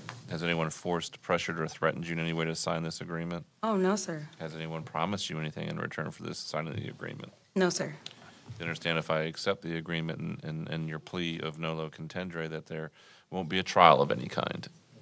Won't be. There won't be. Right. Do you understand do you understand you're giving up all your trial rights, which are listed on page 2 of the agreement you signed? Yes. All right. Do you have any question about those?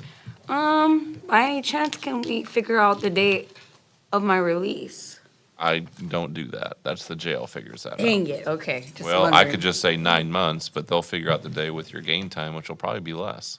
Okay, All right.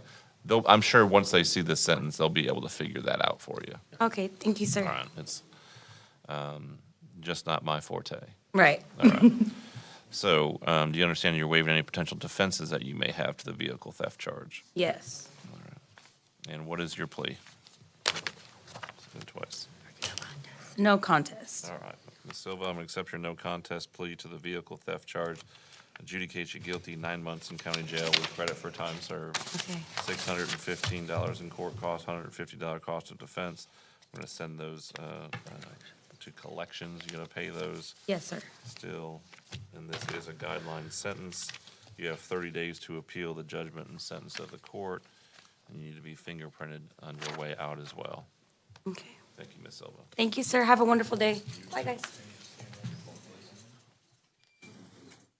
Simmons.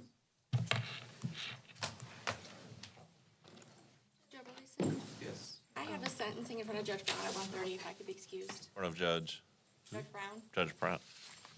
the special set sentence. I would guess. Also recovering me. All right, thank you. Thank you. Drive safe. Judge, may I approach? I have just the last page on that score sheet from Ms. Silva that should have gone with the. It's just the.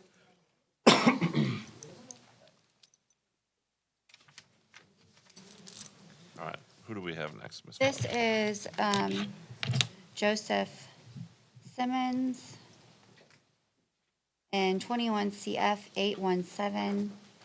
I had sent a counteroffer to the state. Mr. Simmons' offer is adjudication, credit for time served is my note. I don't think I had got, that is what this is an older case, so. Joseph Simmons? Yes. We were agreeing, the state was agreeing to adjudicate credit for time served, $515 in court costs for a speedy resolution. Based on that amended offer, Mr. Simmons would be ready to enter a plea. I do need to draft it up. I can come back after the break. We don't have to. She's going to write that up. We're going to take a very short lunch break. We'll bring him back up sometime this afternoon. Yes, sir. All right. Thank you. Thank you.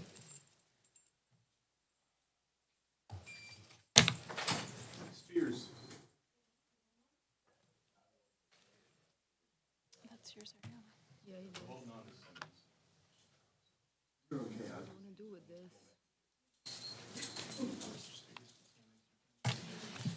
Ms. Silva? This is Gregory Spears before the court in 12 CF 1016, 12 CF 1017, which are VOPs, 24 CF 532, and 24 CF 2523. As well as 12 CF 1224. I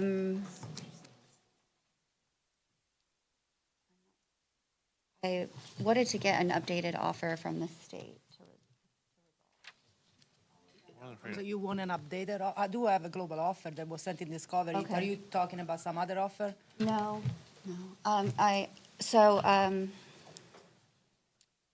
I came into this case late, and I've understood from Mr. Spears that this had been previously set for a VOP hearing. We'd like to set it for a VOP hearing.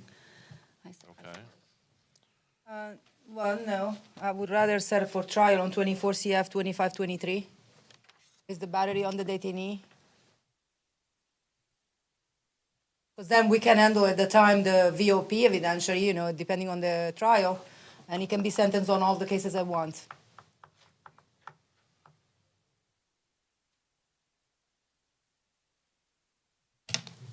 You want time to speak with him about that? Yeah, can we bring him back? Yeah, brother, we got weapon to the other charge. Still there. Sir, she's going to come back and talk to you, and then we'll bring you back up later this afternoon.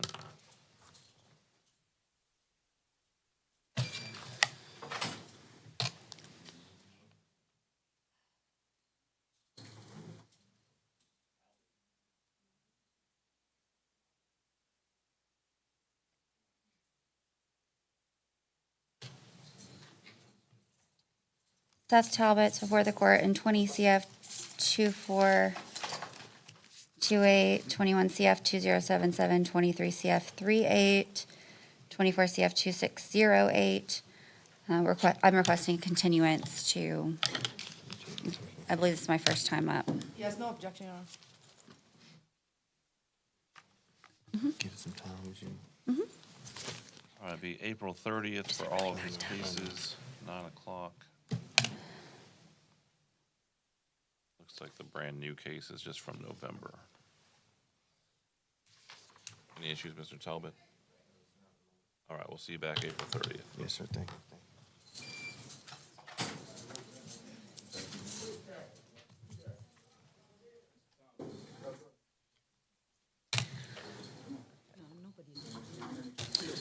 Your Honor, this is Cordell Thomas before the court in 24 CF 906. I have filed a motion to suppress in this matter. Have not set for hearing yet. I was going to request, make sure it was good with the state for the March 27th date. Oh, I see. I'm not sure, Your Honor, what we already have on the docket for the afternoon for contested hearings. I believe there are. Which date? I'm sorry. The 27th of March afternoon. I think it's already set there, they're saying. Oh, it is. Oh, okay. Is it for the motion to suppress? I thought it was, but I wasn't sure when Ms. Flowers. Set on the 27th. Okay, can I ask you something? Did you get, when I looked online, it said that. Yeah, it is you set for the wasn't- 27th, Your Honor. I noticed and yes. Rivers, you have his other case, right? In your new case, I haven't been appointed. Oh, no, that's fine, because she was on my thing. They just said they said I didn't have an attorney for this today. No, I think you're talking about your new case. No, she's on my new case. It just said, when I look online, it says I didn't have an attorney for this case. No, I'm still appointed. We got the Yeah. suppression in? Yes. It's going to be heard March 27th. That's my next date. Close as you can get me, Your Honor? Yes, that's the next date available. Will you be able to? Unfortunately, I've got a couple of trial weeks and things Yes, like sir. that. And, Yes, sir. it looks like we're pretty well loaded with them, too. Yeah, I see that, Ms. Talk to you. Oh, yeah, of course, of course. You want to cover his Yeah, of other course. case while he's up here? Yes, Your Honor, if you don't mind, that's 24 CF 2845. First time up. Okay. Are y'all staying on this case? Yes, Your I just Honor. want to make sure, because obviously if she's on the other one. Because I was going to.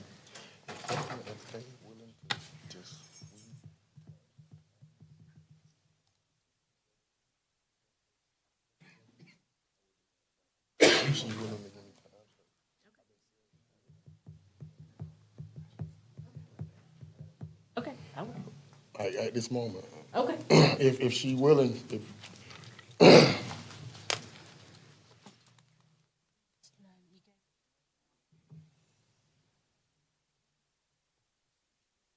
Ms. Flowers. He said he's willing to resolve just this one right now. No. I have the victim and she's cooperative. We're going forward. Okay. All right, so for Mr. Thomas, Okay. I'm going to put both of his cases, as far as pretrial, will be April 30th, but your suppression hearing set for March 27th at 2:30. Okay, thank you. Thank you, sir. I'll come talk to you. You mentioned that, anyway, the other case is set for April 30th? As far as our next pretrials will be April 30th. Yes, thank you.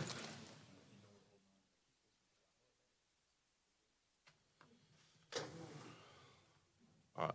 Mr. Thomas, The I'll come last out and one. talk to you. Okay, yes, sir. All right. Yes, ma'am. Yes, ma'am. All right, thank you. Calvin Lynn Tipton is before the court in 16 CF 1262, that is a VOP, and 22 CF 894.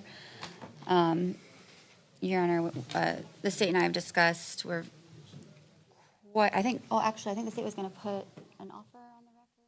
There was previously an offer made. Mr. Tipton had asked if we would consider a 15-year DOC offer. We did consult with the victims, and we will make that offer. It would be an adjudication, 15 years Department of Corrections, credit for time served. That's as low as they'll go. Followed by 20 years sex offender probation. It would require designation as a sexual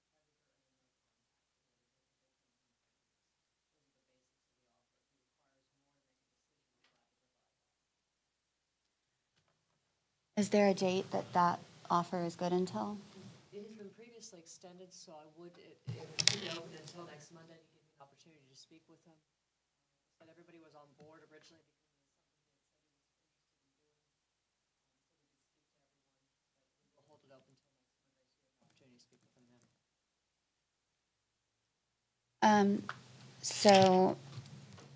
I guess we're ready for trial. I mean, this is a case that we'll have to try unless that's the best offer the state's gonna make, so. I'm not sure. Ready for trial. Ready for trial. State ready?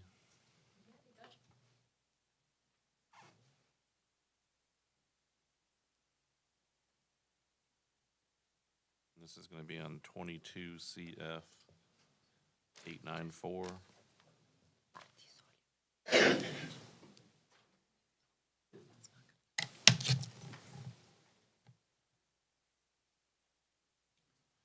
I had a note that the state may be filing some motions before trial. Williams rule motion, and this requires 10-day notice, we'll make sure we get that done. All right. And- Like I said, we were and- in anticipation of a resolution on this based on what Mr. shared through his attorney. So we had not gone forward with some of the. Oh, I understand. I just want to make sure we get those heard Yes, sir. before trial. And we're not, I mean, everything's been done, depositions have been done. It just doesn't appear that we're gonna reach a resolution. My client and I he's not pushing to get this set this time if the state's not. I would take the 10 and the 25, but because Okay. live for them. So, All right, so we'll talk about Talk it about on it on Monday. Monday. Thank you. But I want to make sure I put We'll make this. sure we get those motions filed though, Your Honor, so that they at least get on the books. It would be a child hearsay most likely as well, but we'll get those. All right, and I understand that you thought you might be resolving it, but I've said this before. It will not be my normal procedure to do Williams rule and child hearsay while we've got potential jurors or selected jurors sitting in the next room. Those things will be picked before jurors show up, or those things will be decided before jurors show up. Because I've seen it happen too many times that we've got, in these types of cases, sometimes 60, 80, 100 potential jurors waiting, decision gets made, and then there's no trial, and those people have given up an entire day of their time for something that we could have resolved earlier. And again, I'm not wagging my finger at anybody in particular. I just want to make sure that we're doing that so we don't have those problems. Also, something I want to put on the record, Mr. Tipton, after docket day, which is Monday, I will not be accepting any other negotiated plea. So if we get here on Monday and you don't take their plea and we set up for trial, the only plea I'll accept at that point is guilty as charged, straight up, where I can give you the maximum. I'm not saying I would, I'm just saying that's what you're looking at. So that decision will be made by Monday. We clear? Yes, sir. All right, thank you, Mr. Tipton. We'll see you on Monday. yeah. That's all I have, other than the ones we'll read All right, off. thank you. That's all I have for you, other than two that we passed, we'll bring back after.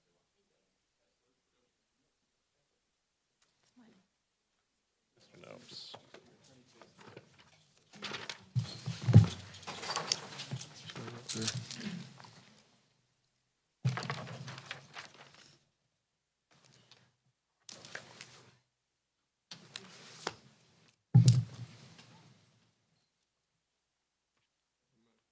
Yes, sir.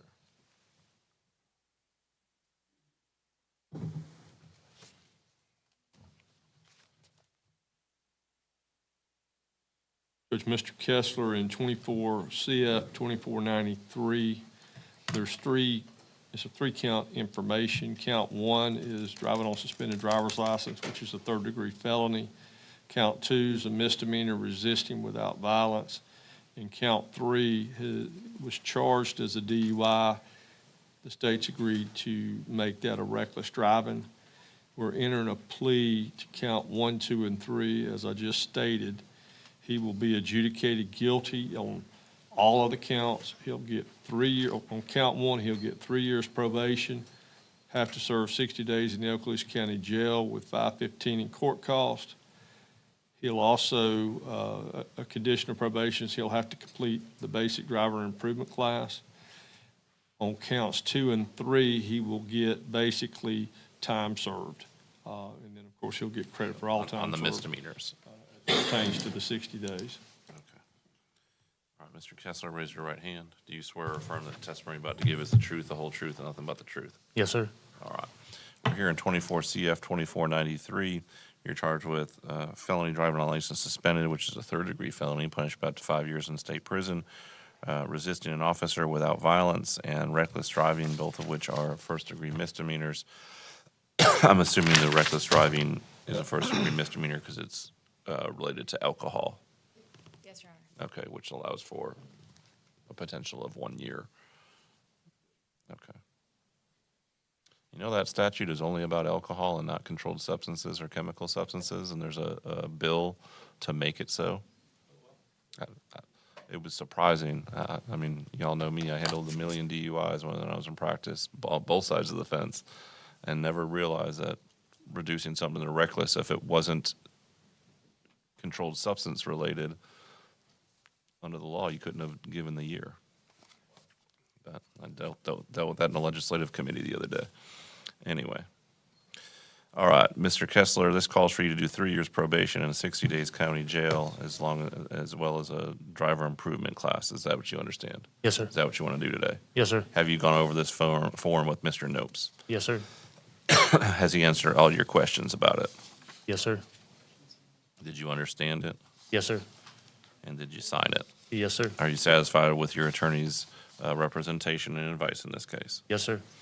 And are you currently under the influence of any alcohol, No, drugs, sir. or controlled substances? No, sir. All right, just wait till I finish and then give an out loud answer. All right, do you have any mental health issues or concerns? No, sir. Anyone force, pressure, or threaten you in any way to enter this plea? No, sir. Anyone promise you anything in return for your plea? No, sir. You understand by entering a plea, you're giving up your right to a trial and all the trial rights that are on the first page here where you've got all the check marks that you've gone through them. Yes, sir. All right. And you understand you're giving up or waiving all potential defenses that you may have. Yes, sir. Mr. Nopes, any understanding if this driving on license suspended is going to cause him to HTO at all? I'm not aware if it will or it won't, in all honesty. Just to make sure you understand, Mr. Kessler, if you're convicted of 3 or more specified traffic offenses, including driving while license suspended or DUI, over a period of 5 years, that would lead to a 5-year revocation of your driver's license. Yes, sir. All right. I don't have a copy of your driving record here, but that is a collateral issue that could come up if you've got that many convictions. Do you understand that? Yes, sir. Okay. All right. And Mr. Kessler, what is your plea? Guilty, huh? What is it? I didn't hear you. What is your plea? Oh, what is your plea? No contest. No contest. Mr. Kessler, I'll accept your no contest plea to all 3 counts. On counts 2 and 3, it's just going to be adjudication credit for time served. That's through the reduced charge of reckless driving on count 3. And on count one, it'll be 60 days county jail, followed by 3 years probation, $515 in court costs, and you must complete a basic driver improvement class. Did I miss anything? No, Your Honor. State's agreement? Yes, sir. And it appears to be a guideline sentence. All right, so Mr. Kessler, I'm gonna need you to get fingerprinted. You're gonna talk to probation before you do that. And then you have 30 days to appeal the judgment and sentence of this court. Will the court waive the cost of supervision? Court will waive cost of supervision since you were appointed, right, Mr. Nobes? I wasn't appointed, Judge. Then why am I waiving cost of supervision? Because I'm not saying I won't, I he- just, He entered a plea to a case in front of Judge Schlechter that he's having to pay $55 a month for supervision, probation down there. is that with the county? When was that? February 19th.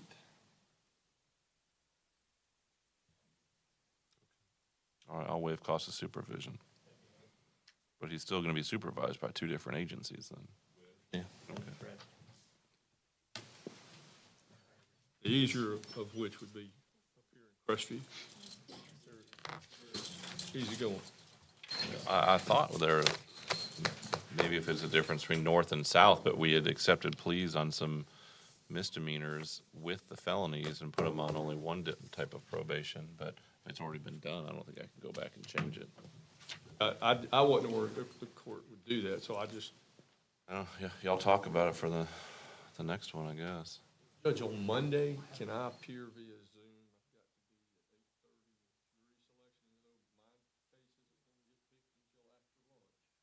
Zoom? Where at? I'll be there at 8:30, and then, so I'm Where do you have jury selection? Judge Clark. Okay. Yeah, that's fine. What do you have on Monday? Two cases I'm trying to resolve them. I don't know that we're gonna land either. Even if I was here, I don't know that I'll land them on Monday. We may just have to get a special date. Okay, we can potentially put them on Thursday or Friday, but that's fine. Someone remind me. I try to turn on Zoom first thing, and if anyone shows up, then we can potentially address it, but just make sure you're on at 9 o'clock. All right. All right, Mr. Cobb? Yes, that'd be grand.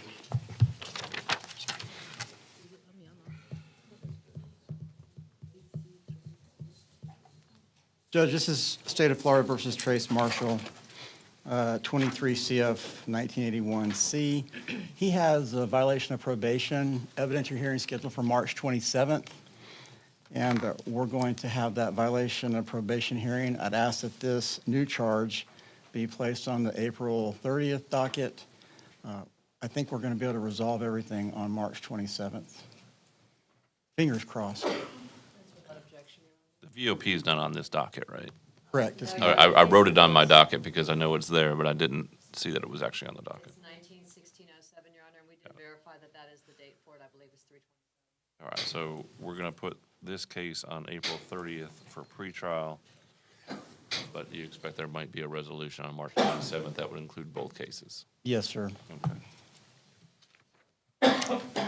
All right, thank you. Scott. Thank you, Ms. Christine.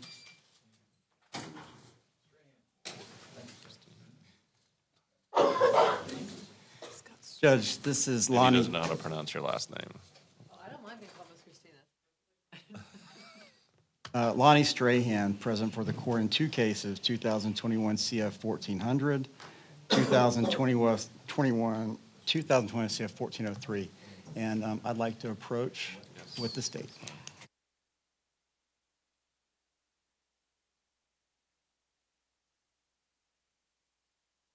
Until 4 p.m. and Saturday from 10 a.m. till 2 p.m. We're located in historic downtown Crestview at 107 North Main Street. Call 850-683-1045.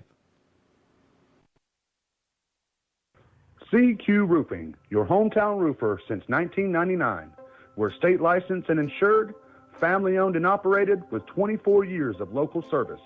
We specialize in shingles and metal, re-roofs, repairs, and leak specialists.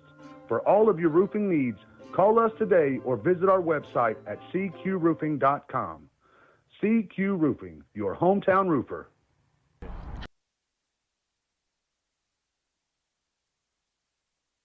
Hey, I'm David at Family Vision of Crestview. We've been providing excellent optical service for Northwest Florida for over 34 years. Come in and let us take care of you.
This is Tiffany Woodham, State Farm's newest agent in Crestview.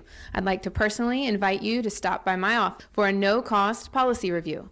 Let me help you start saving today. Call in, walk in, or click in at yourcrestviewagent.com.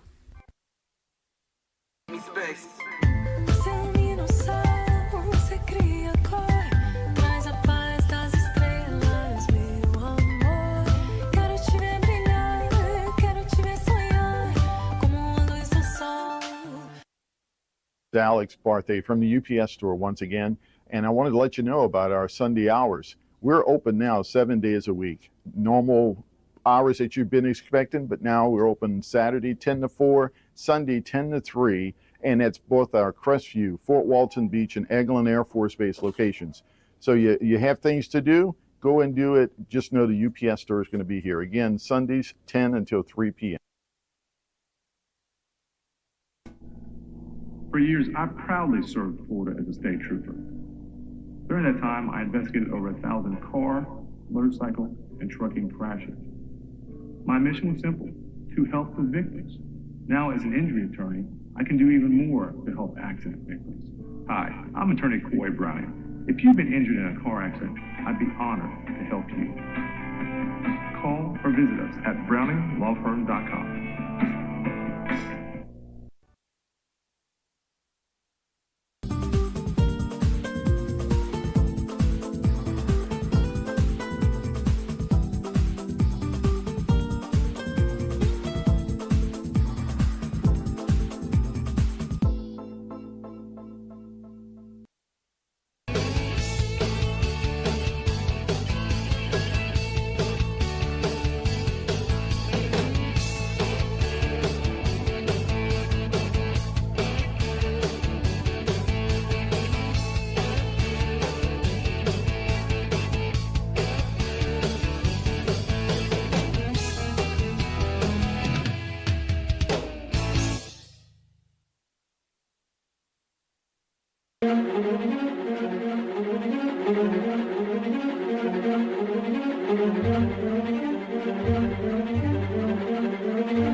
Hi, I'm Wanda Roberts. For the last 20 years, I've All right, Mr. Strahan, it looks like your case is gonna be a trial. I've been asked to put that into my next trial cycle due to some scheduling conflicts, and the fact that I've got close to 20 already set for this period.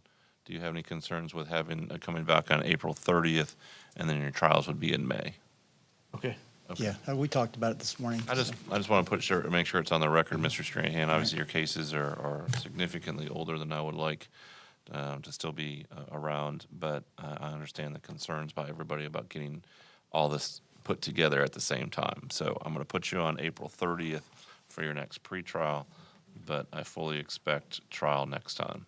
Judge, you give me those trial dates again for that April 3rd. You said May 12th. And Yes, then, sir. May 12th and May 19th would be the 2 trial weeks. Thank you, Judge. And if y'all start talking about particular week and even days of that particular week, get that to me sooner than later so we can kind of block those, because I'd like y'all to be number 1 on my calendar, depending on what happens this time.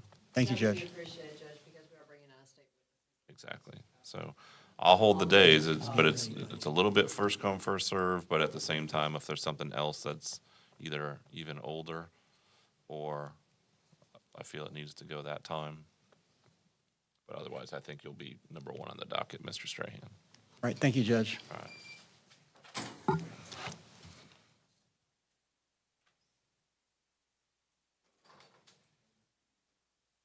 Okay. So we're going to take about a 20-minute lunch break. That's fine. You're on.